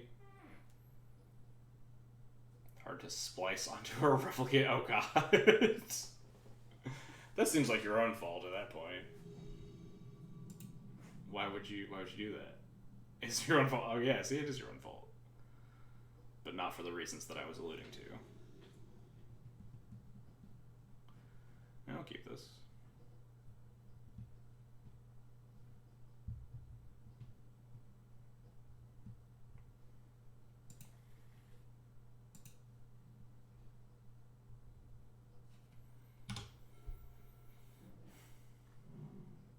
More lands?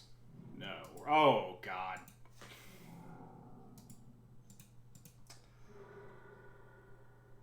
Really just want to concede this match and turn off the stream right now.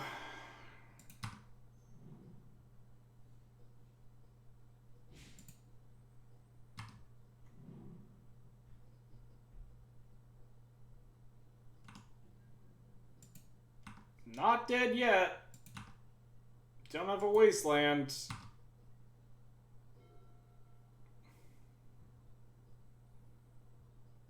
We don't have a wasteland. I can't wasteland the taiga. I'm gonna cast my Mother of Runes, then cry softly to bed tonight.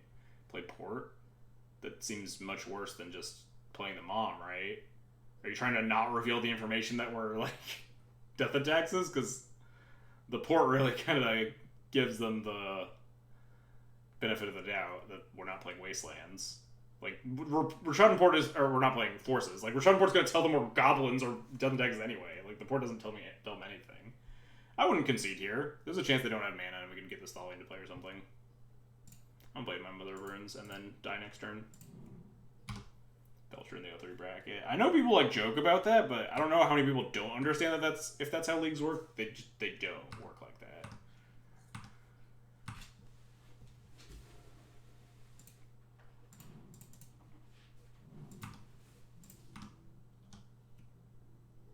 So you're saying there's a chance. Spirit Gate kill you. Oh, we can plow a Tinderwall. We can plow a Tinderwall. We're doing it.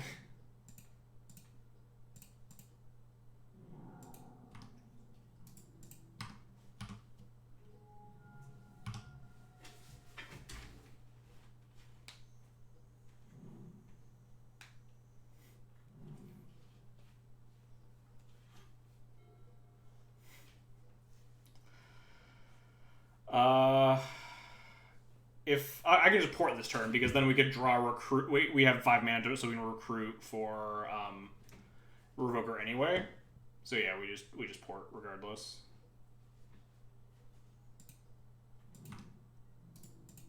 They're just gonna like Spirit Guide in my upkeep. No, they would have had Spirit Guide. I don't know. They're gonna do something and kill me. I'm gonna be very sad about it. LED, yeah. Oh!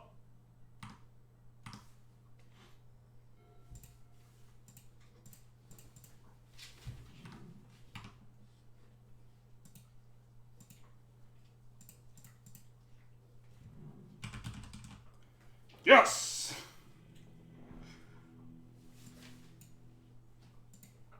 Fuck you to all the people that said I should concede.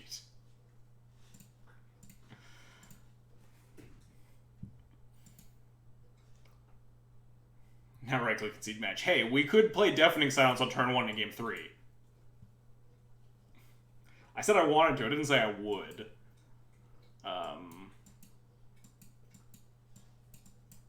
Is this my only board-ins?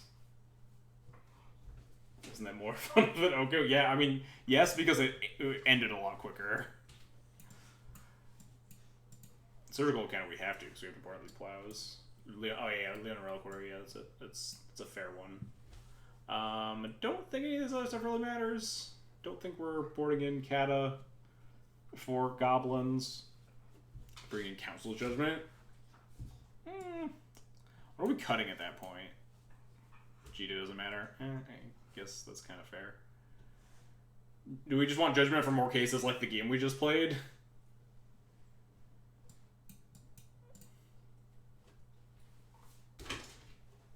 I guess.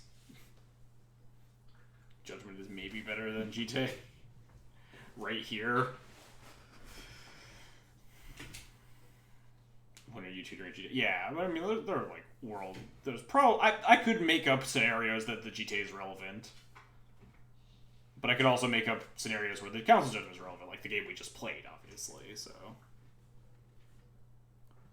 I think this is fine. I think I would rather have basically any creature than a Council's Judgment. But boarding out the GTA I can kind of fathom.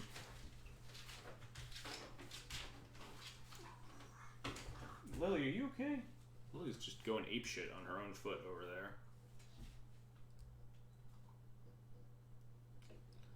Weirdo. Yeah, this looks okay. It'll be really weird if we fucking, like, go 0-3 and then our one win in this match happens to be Belcher. But we're probably just gonna get, like, dunked in game 2 and 3 and I'm gonna be sad. Am I supposed to just hard mulligan for Deafening Silence and hope that they don't kill me on turn 1? Probably. Especially on the draw. Like, this thought is never going to win on the draw.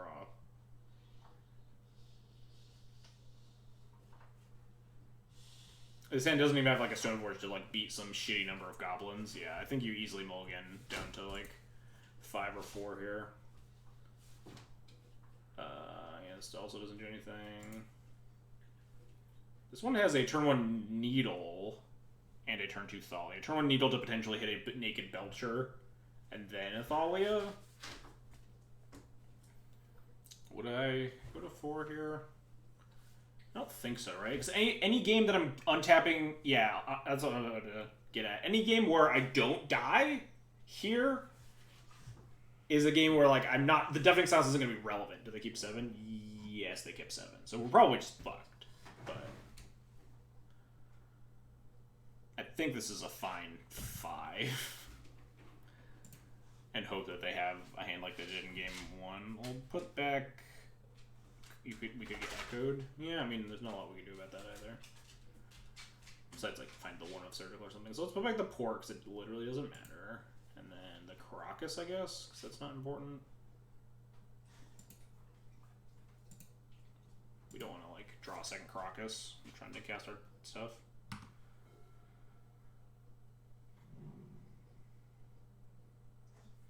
Alright. They'll just play Belcher, and everything will be fine.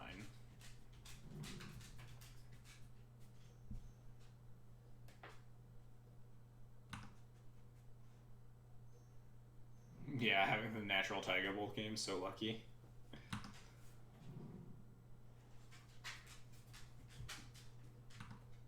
Oh, are we echoing? This could be like burning for echo.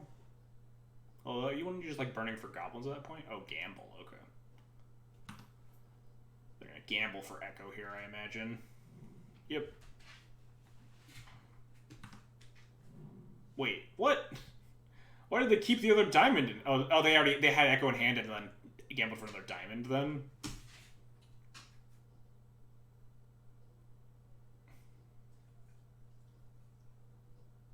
If we had Surgical, yeah, we could have got him. We could have roasted him. Oh, man. Now we're going to draw land, and we're going to get him after they don't kill me here.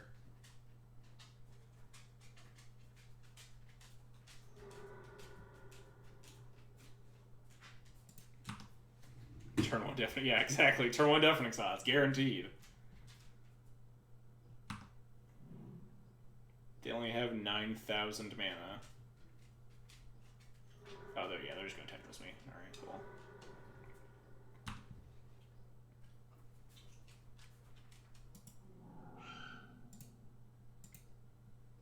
we tried.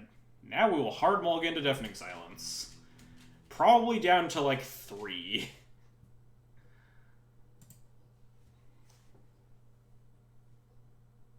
Depends on how good the 4 is, I guess. They were in Tendrils. Yeah, they have one in the board, because sometimes you just have games like that. Use Burning Wish for it. Alright, well, this hand isn't going to do it. Alright, we did it. We won the match. I'm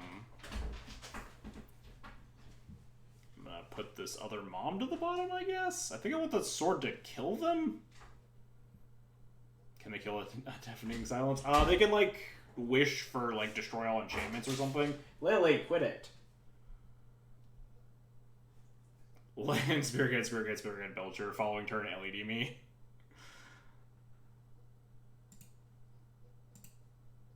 Oh, they mulligan to 6, too. Perfect.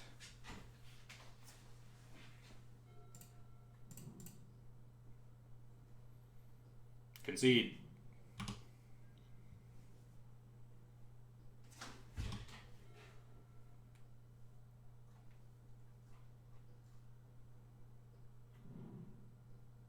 Someone Google a Belcher sideboard real quick and see if they have the enchantment sweeper or just, like, destroy an enchantment.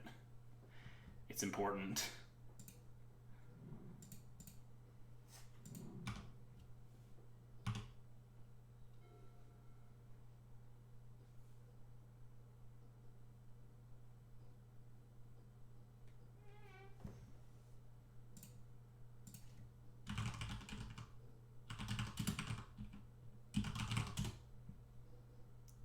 Yeah, I wasn't sure if they had Reverent Silence or something else. Discard Deceiving Song, sure. Yeah, they have Reverent Silence, so me playing out the other Deafening Silence doesn't matter. That wasn't a very good draw. Wanted another land. What do they gamble for here? Like a wish? So they could wish for the Reverent Silence? They need a forest in play to Reverent Silence me, though, notably. So they need a decent amount going for them. Force of Vigor? I don't think they play Force of Vigor. Lily? Because you can't wish for a Force of Vigor, right? You can only wish for sorceries.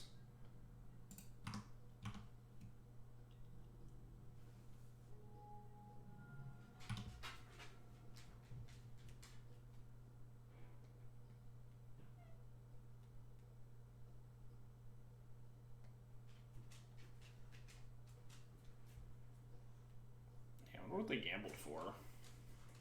They have a wish and they find a land grant. They can do that, but they can't have the Taiga in play. They need to wish without putting the Taiga into play to get the Reverent Silence. Otherwise, I can wasteland the Taiga. Yeah, let's just Thalia, please. Yeah, this is the Burning Wish. They go grab Reverent Silence, and they need to have the Taiga in hand, and then go off. Oh, I can cast Sword of Fire and Ice here. This only destroys enchantments, right? Yeah.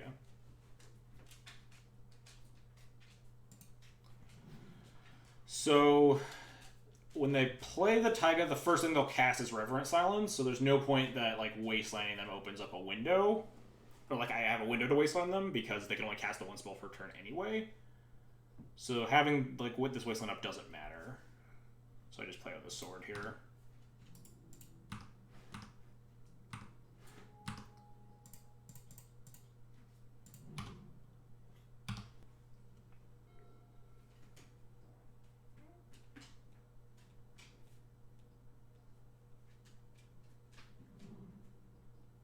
Sure, not dead yet.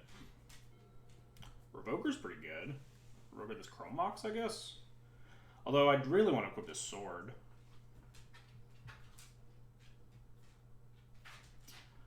They're at 17, so they're taking 2. Go to 15. This would put them to 11. You could potentially draw a land and play the Revoker anyway. They don't have the Taiga yet, or they would have tried to go off and not played the Petal here. So their only draw right currently is, like, actually the one of Taiga. Otherwise, we have more time. We could also potentially like try to revoke her if they like have like another petal or something. Some spirit guys that could potentially play a Belcher that we can revoke. So I think I want to equip here.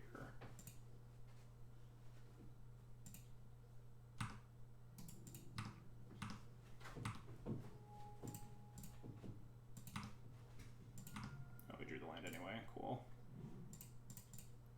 I think I'm just going to revoke this Chrome Mox.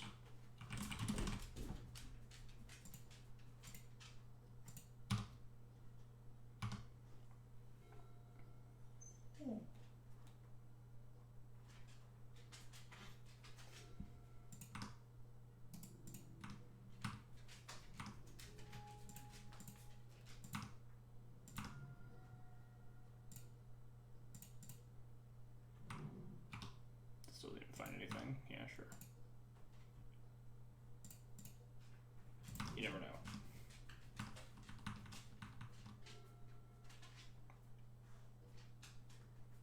Hey, we did it! We beat Belcher! Eat shit!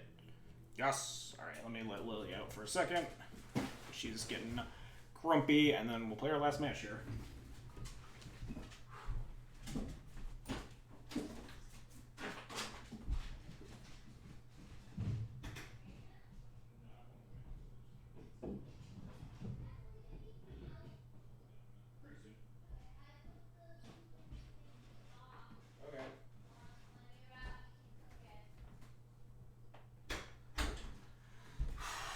Alright, we're back.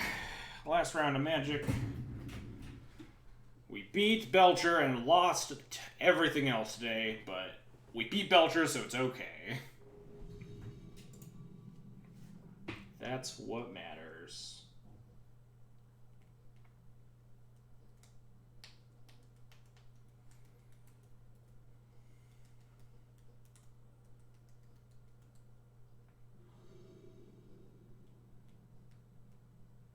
So now Reanimator Elves? Yeah, some like horrendous matchup for me. Elves, Belcher again. Yeah, turn 1 Grizzlebrand.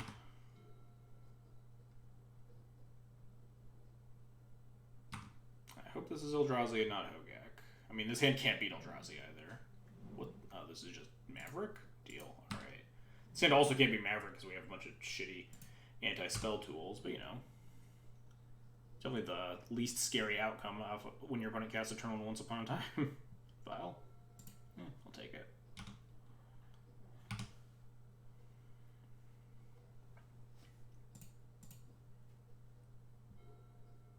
think I'm just gonna scry 2 next turn. It's probably better than Thalia. It lines me up to like Wisp the Charming Prince, and then Charming Prince the Wisps and stuff.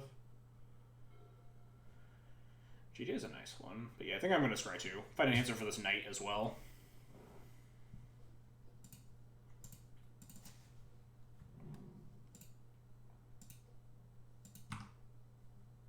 Stoneforge I don't think I need. We already have the GTA. Definitely don't want this Vial. I don't think I want the Stoneforge either. I think I do just want to find like answers for knight.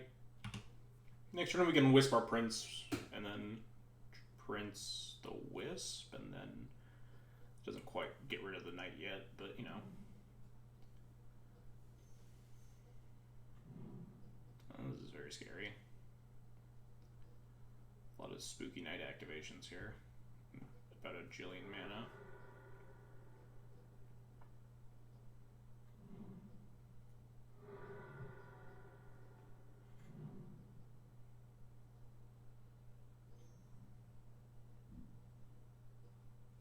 Alright, that's not that threatening.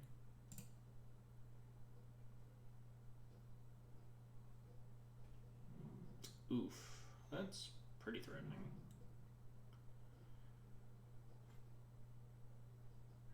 It's gonna hit me for 4. Or if I Wisp the Prince and then just scry 2 again. We could potentially Wisp the Prince, Prince the Wisp, and then like the Wisp comes in. Put you to the bottom, Stoneforge Mystic.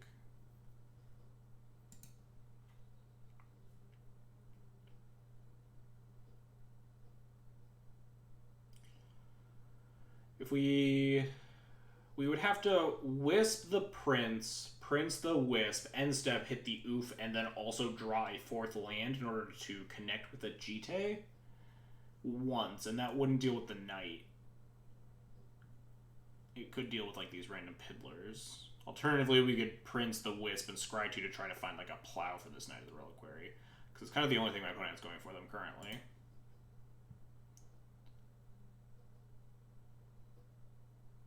I think I like the second play more, since there's no guarantee we have a 4th lane drop.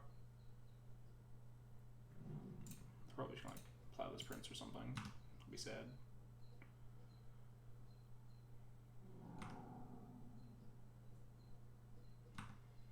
We're just gonna get our shit rocked by this Knight. Just gonna keep scrying. I swear to God, I bottomed both of these. I drew a Stoneforge. There's Aether Vial on top of my deck after I scryed them both to the bottom. Fucking got moto bugged. Bottom. Top.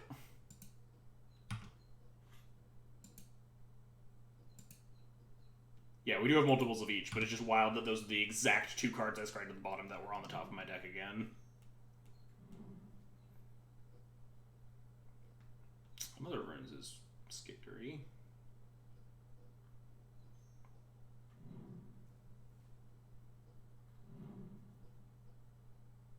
Yeah, it's not actual moto bug. It's just colloquially known as the moto bug. Regardless of if it's a bug or not, it's just the way to refer to it. Not complaining about Moto Shuffler actually giving me the business here. And just want to attack into that. Yeah, I'll probably just Stoneforge for Batterskull and plow this Knight. We've stymied a decent amount of their aggression at least. Still split my hearts, so my Thalia is less awful. If I could get the promo Thalias, that'd be pretty cool. I think you can you on Moto? I don't know.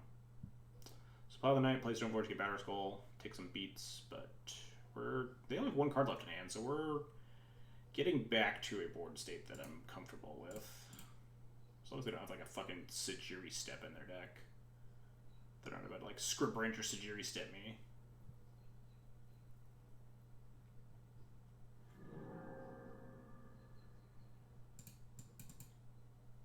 Do have to deal with this Mother of Runes, which is kind of obnoxious.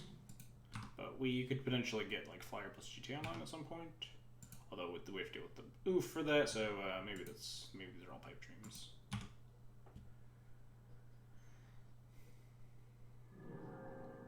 Plow, that's bad. So my Wisp is not blocking because they will have an active Mother of Runes next turn, so I guess it's attacking, but I'm not happy about it.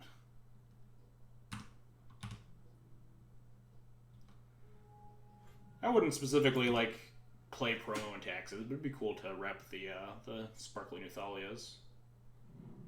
Oh jeez, yeah, we're just gonna get our shit bounded in. That's their draw after having the plow, sure. This is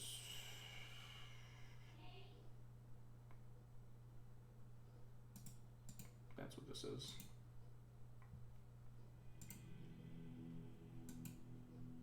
Alright, well we already played against Maverick today, so figured out how to sideboard at least.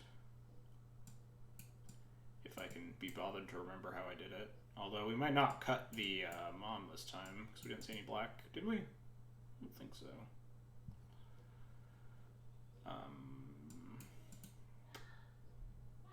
What were my last cuts? It was a Mom and the Prince, yeah.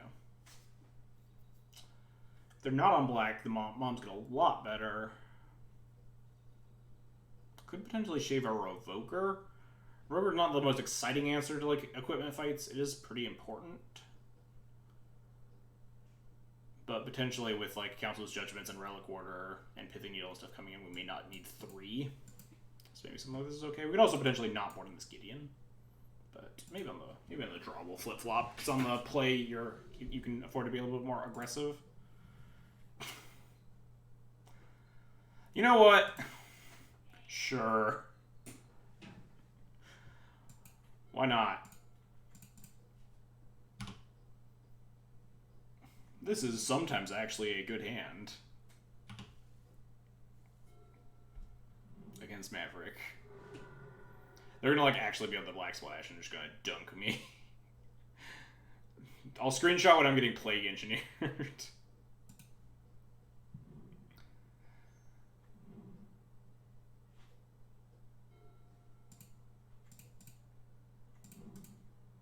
Great. Yeah, this poker hand's insane.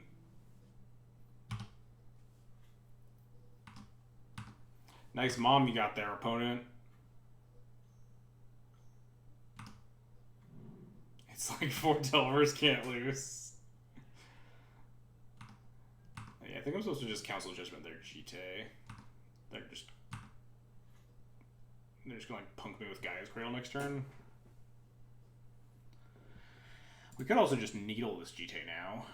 Run the risk of getting hit by artifact removal and then having the GT to get online. Opponent's basics make me ill. And I think they're matching though, right? The John Avon Ravnica promos, it looks like.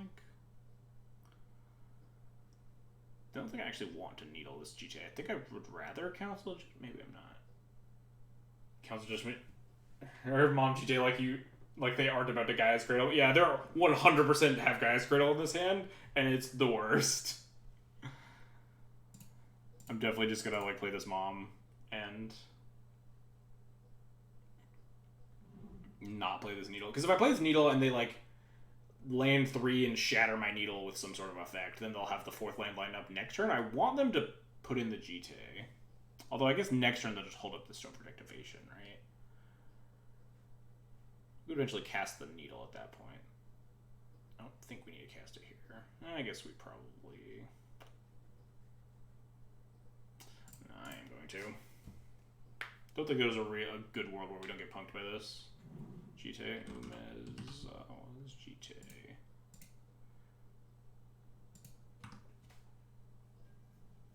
Just joined in. What the hell is this? It's a lot of Mothers of Runes.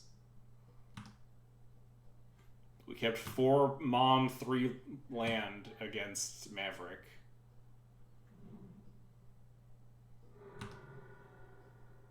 See you later, Pokemoy.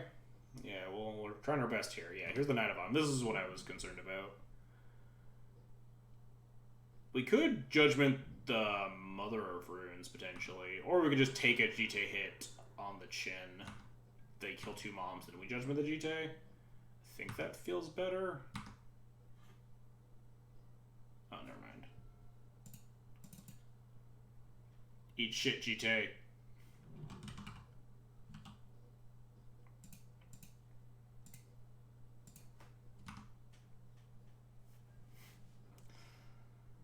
At some point, I should be attacking for 1. Or, I guess with the Revoker, I can start pro-whiting and attacking for 2, right? Book Club mid-range. What you got here, opponent? You got another equipment? You know, like a sword or something? Oh, that's not a very scary sword. They have to use the Mom here. They can't use the Mom here. They fucked up. Now I just get to block this for free and then Judgment it? They need to activate the Mom first to give it pro.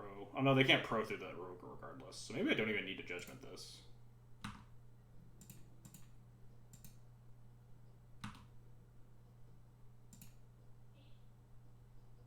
Oh shit, I should have just fucked... I can't triple block it. Yeah, it does in fact have pro white.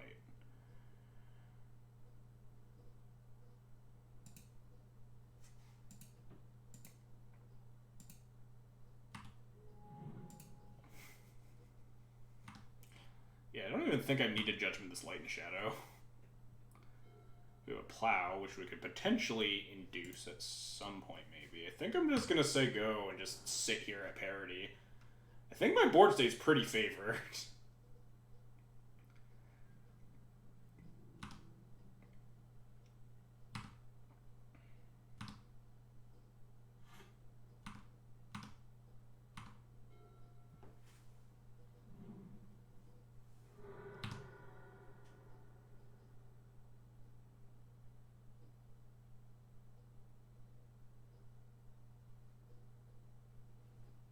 My opponent asked me if I'd play Asia my deck. I said, no, I'm just green-white. And they said, no, you have Soul Loss.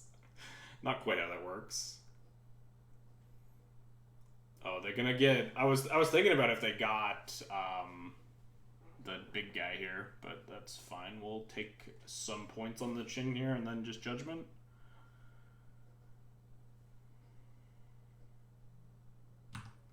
The Questing Beast is good against some other runes. Book Club mid-range, but like we have judgment for the Questing Beast, so we're okay. They get a trigger, but they don't get any value out of it. They just get to gain some life. We just take like 8. Oh, they're not attacked with the knight for some reason. I don't think they know all the text on this card, which is fair because all the text on this card is impossible to parse.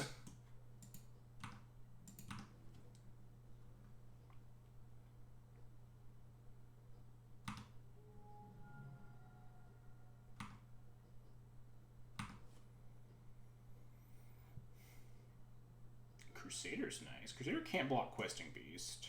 I'm scared that they're going to move this sword over to this and punch me in the face for a lot. So I think we're just going to Judgment the Questing Beast right now. Get all my moms back online.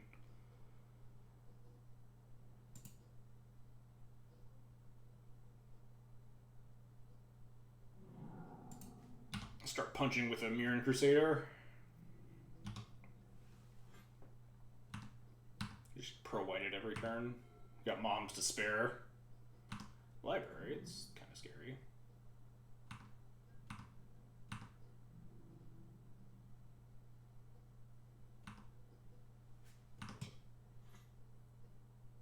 Wisp doesn't do anything right now.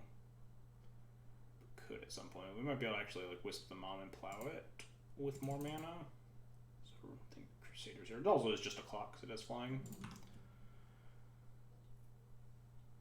Just gonna put in the GT here because they can. Yep.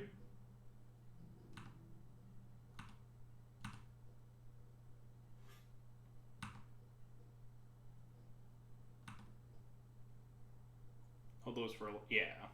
That was basically my plan. If I draw 4th land, I think I'll just wisp the mom and then have like plow the mom or something.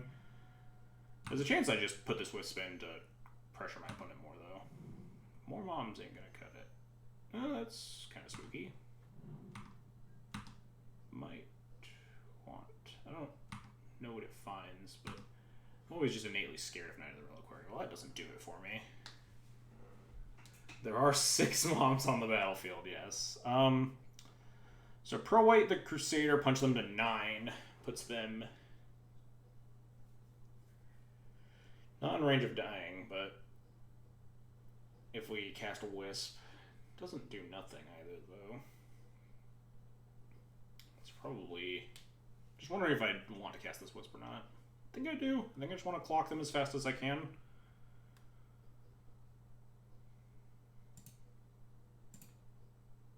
We could Wisp the sword, and then they just re-equip it, right? Like, makes them waste 2 mana.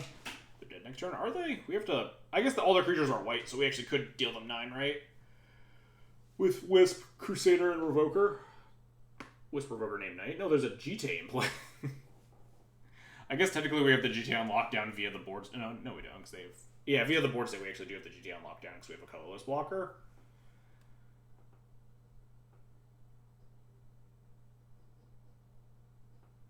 We can't GT because we have a Revoker on GT. But there's a potential that we could Wisp to switch over. That feels a little risky to me. Maybe I'm just, like, paranoid. So I'm going to pro-white this Crusader. We also do just have lethal, like in a different way. If we pro-white the Crusader and the Revoker, and we have Wisp, that is just 9 damage, because all their creatures are white currently. They could Knight for a Arbor, though. But then we'd only be using 2 moms, so we could pro-green the Revoker, too.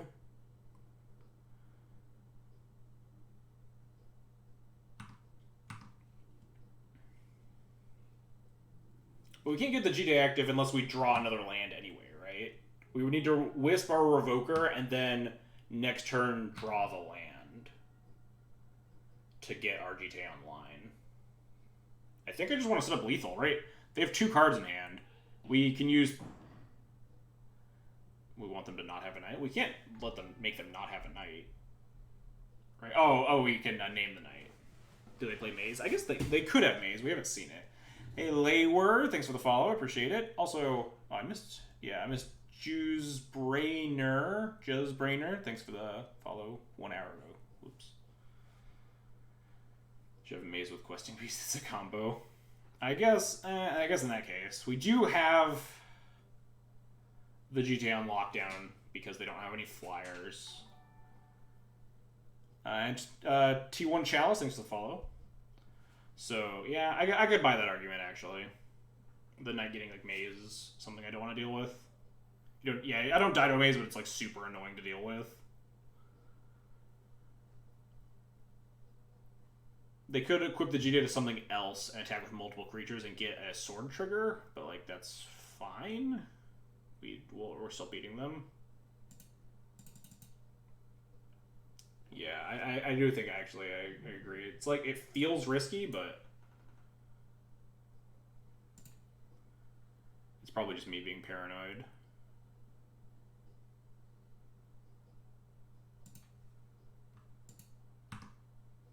They're humans, you can't mutate them, yeah.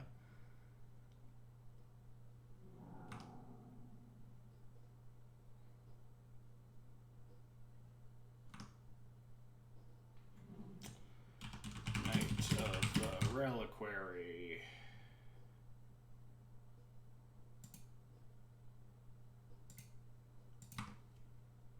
Depending on how they play this turn, we could still have lethal. I think they're supposed to equip GTA to a different creature and attack with Night End. And then they have to, like, pro-white their Night and their Night of Autumn. Oh, the Night of Autumn is pro-white. So pro-white whatever they put the GTA on. Then send with both of those, I have to block the GTA thing, so they get to gain 2, but I don't think it's going to be good enough.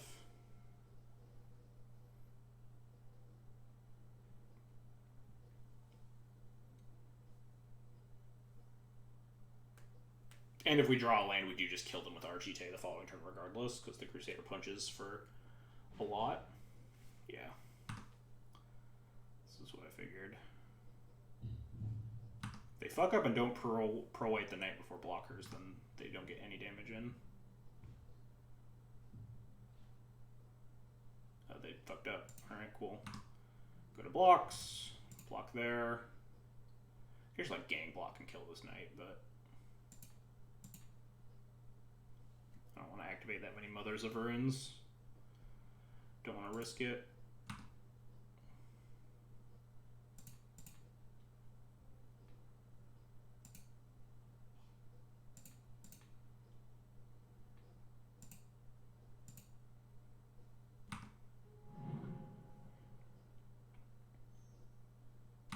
A Bird of Paradise. No, a green blocker. That GTA on Bird doesn't do anything, opponent. I'm sorry to tell you this.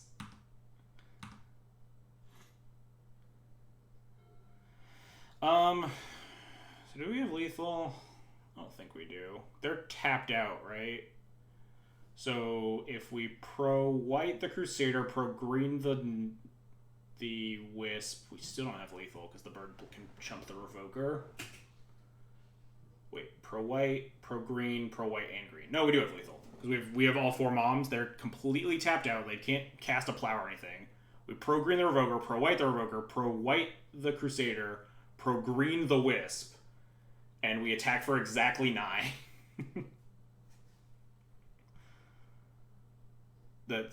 I'm pretty sure my math checks out.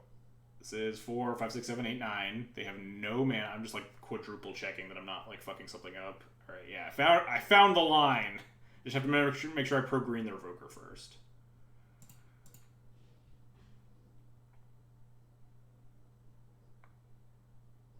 Okay, sure. I'll take that. All right. That was a fun game. Put a smile back on my face after this drudging through the first 3 rounds of this event. The keep 3 land quad mom game was just very amusing.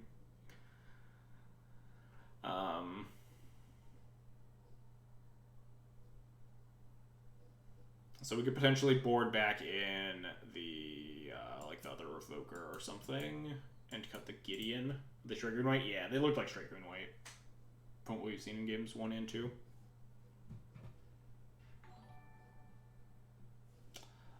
Steve MLP, thanks for the follow. Appreciate it.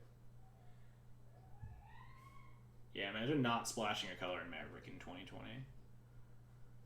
After all is over, barbershop's gonna be packed. Yeah, my hair's very long and I need a cut.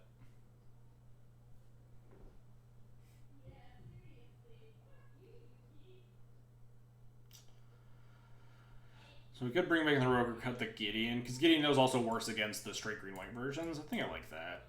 Roker's very good that game. Yeah, we'll do that. Gideon's a good grind tool, but on the draw you definitely need to be more defensive. Alright, we'll definitely keep this. Multiple removal spells, Mom, Roker. This is very powerful.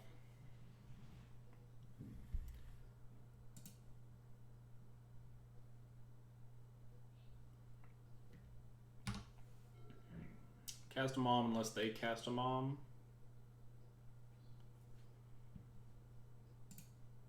Excuse, sure.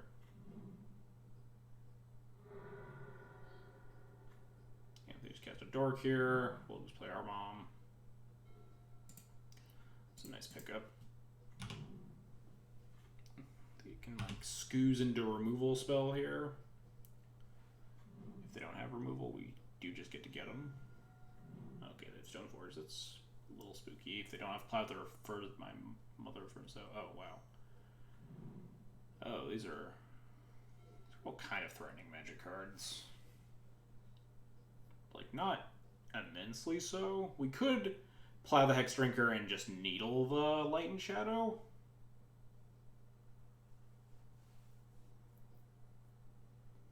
It's not bad.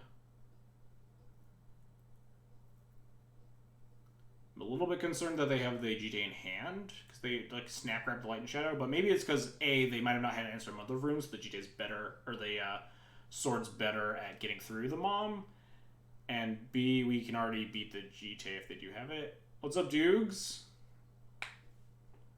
Oh yeah, let them spend the mana on Snake first. Yeah, that's a good choice. Yeah, Needle is sort of nice. Sort of Light Shadow. Light and Shadow. And then say go. I will definitely just like Plow the Hex Trigger end of turn anyway, but if they want to like, level it up a couple times first. This thing is at level 3 per instance. Yep. Yep. And dead.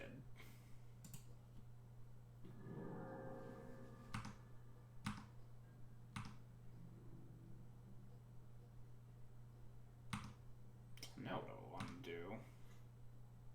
Drawing a line makes my choice easier, certainly. So they have 3 cards in hand, Sword of Light and Shadow, Scavenging Ooze, and an Unknown. 2 of the 3 cards are not very scary. I want to make good use of my mana because of this Wasteland on the other side. So I kind of want to get this Sword of Fire and Ice into play. Rather than, I guess, the Wisp. Wisp doesn't generate any value, but the Sword of Fire and Ice doesn't do anything until we also get, like, another creature. Seems like a free attack there with Stoneforge. Yeah. Probably missed 1 damage.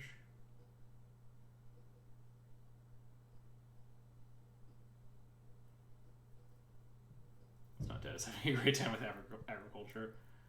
Not play Port and play Revoker. That's interesting. I wonder what I'd even revoke. Just like blind name GTA maybe. Yeah. If I had a Wasteland, it'd be nice to this port. Revoking, yeah. I don't think I'm revoking the Scoos. There aren't even any creatures in the graveyard right now, and it's not. It's just like a big dumb idiot. It'd definitely be GTA or Coder. I think it might actually be Coder. They don't. There's no guarantee they have the GTA, and we do have the GTA potentially like handled. We could always try to like flicker the Revoker over at some point. Are you like casting Sword? Yeah, we're not revoking those because we would be proactively revoking something they haven't done yet. GTA's yeah, and we don't necessarily even have to do the GTA preemptively, right? Because the Mom's locking down the GTA right now. So yeah, the Sword's not bad. Gives us a chance. Gives them a chance to like cast a Knight of the Reliquary to make our Revoker choice easier as well. Yeah, I think I like just putting in my Sword into play here. They can't have Plow plus GTA plus land. I guess they could. The card in hand could be a land, and they draw the GTA, or vice versa. We don't lose to it. We lose our mom to it, and then we revoke her at the following turn. It's like, that's not the end of the world, right?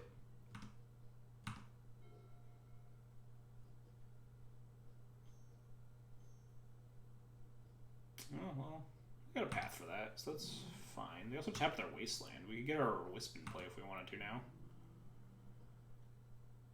There's the attack with the Stoneforge. They missed last turn. So I think I'm just going to Wisp and flicker my Plains and path the Collector Roof now.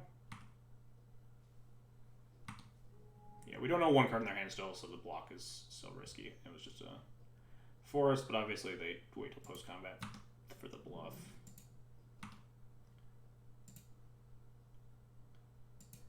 Yeah, this did not go well for them. Or at least hopefully continues to not go well for them.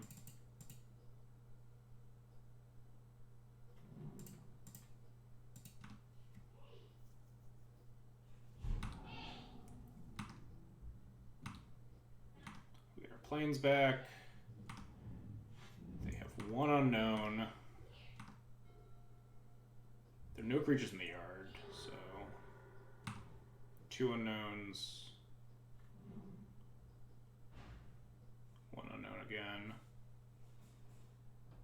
I should have played Sword of Light and Shadow on this list to trick you. Would have absolutely just cut it. I'm just gonna take this. I think I just get to clear the Scavenging Ooze with the Sword of Fire and Ice trigger, because there's nothing new creatures in the graveyard.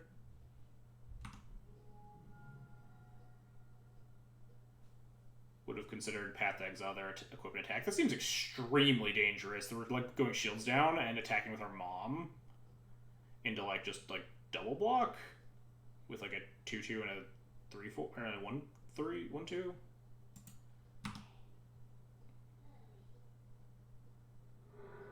Wasteland me, sure. We're in end step. Path the oof.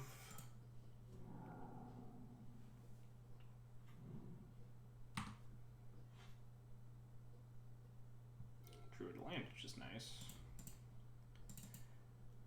Now we get to clear the Scavenging Ooze before it gets out of hand.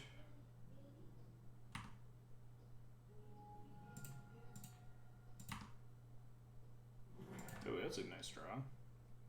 More removal, always nice. Yeah, sure, put in your sword. We have a path just in case things go sideways. They like Knight of Autumn my Pithing Needle. There's Knight of the Reliquary, and we can just path that.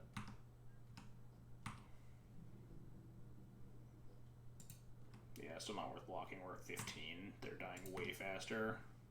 Also, Stoneforge just dies next turn. Yeah, this Path to Exile was a very nice draw.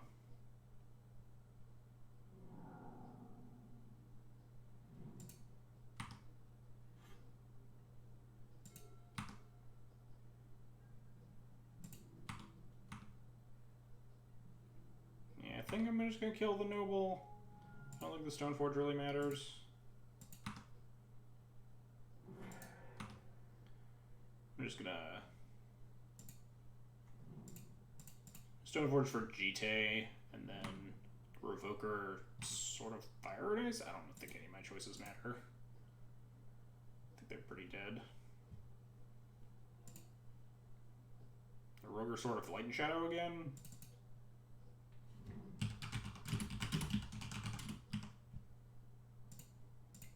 I think I just want to get bodies into play. Just to make sure they die.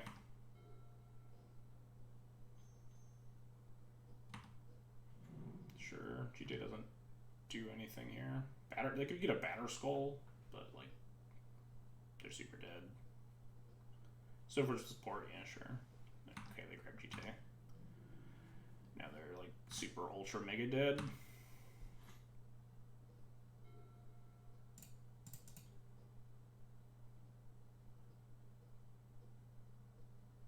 Hey, we did it! Got our pity points for our 2-3. After our horrible drudging start to the stream. Did you see that top-notch new D&T spoiler today? Tier 1 is instantly. Thanks, Bryant Cook. Appreciate your expert analysis on Death and Taxes cards. It is better than a Squire. You're not wrong. But anyway, let's find someone to host here. Calling it,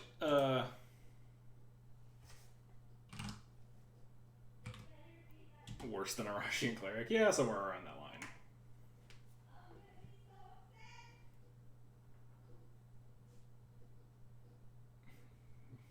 You're no Bryant Cook. Are you sure with that? You're very good at analyzing the playability of cards in Legacy, so I don't know. I just assumed. Alright.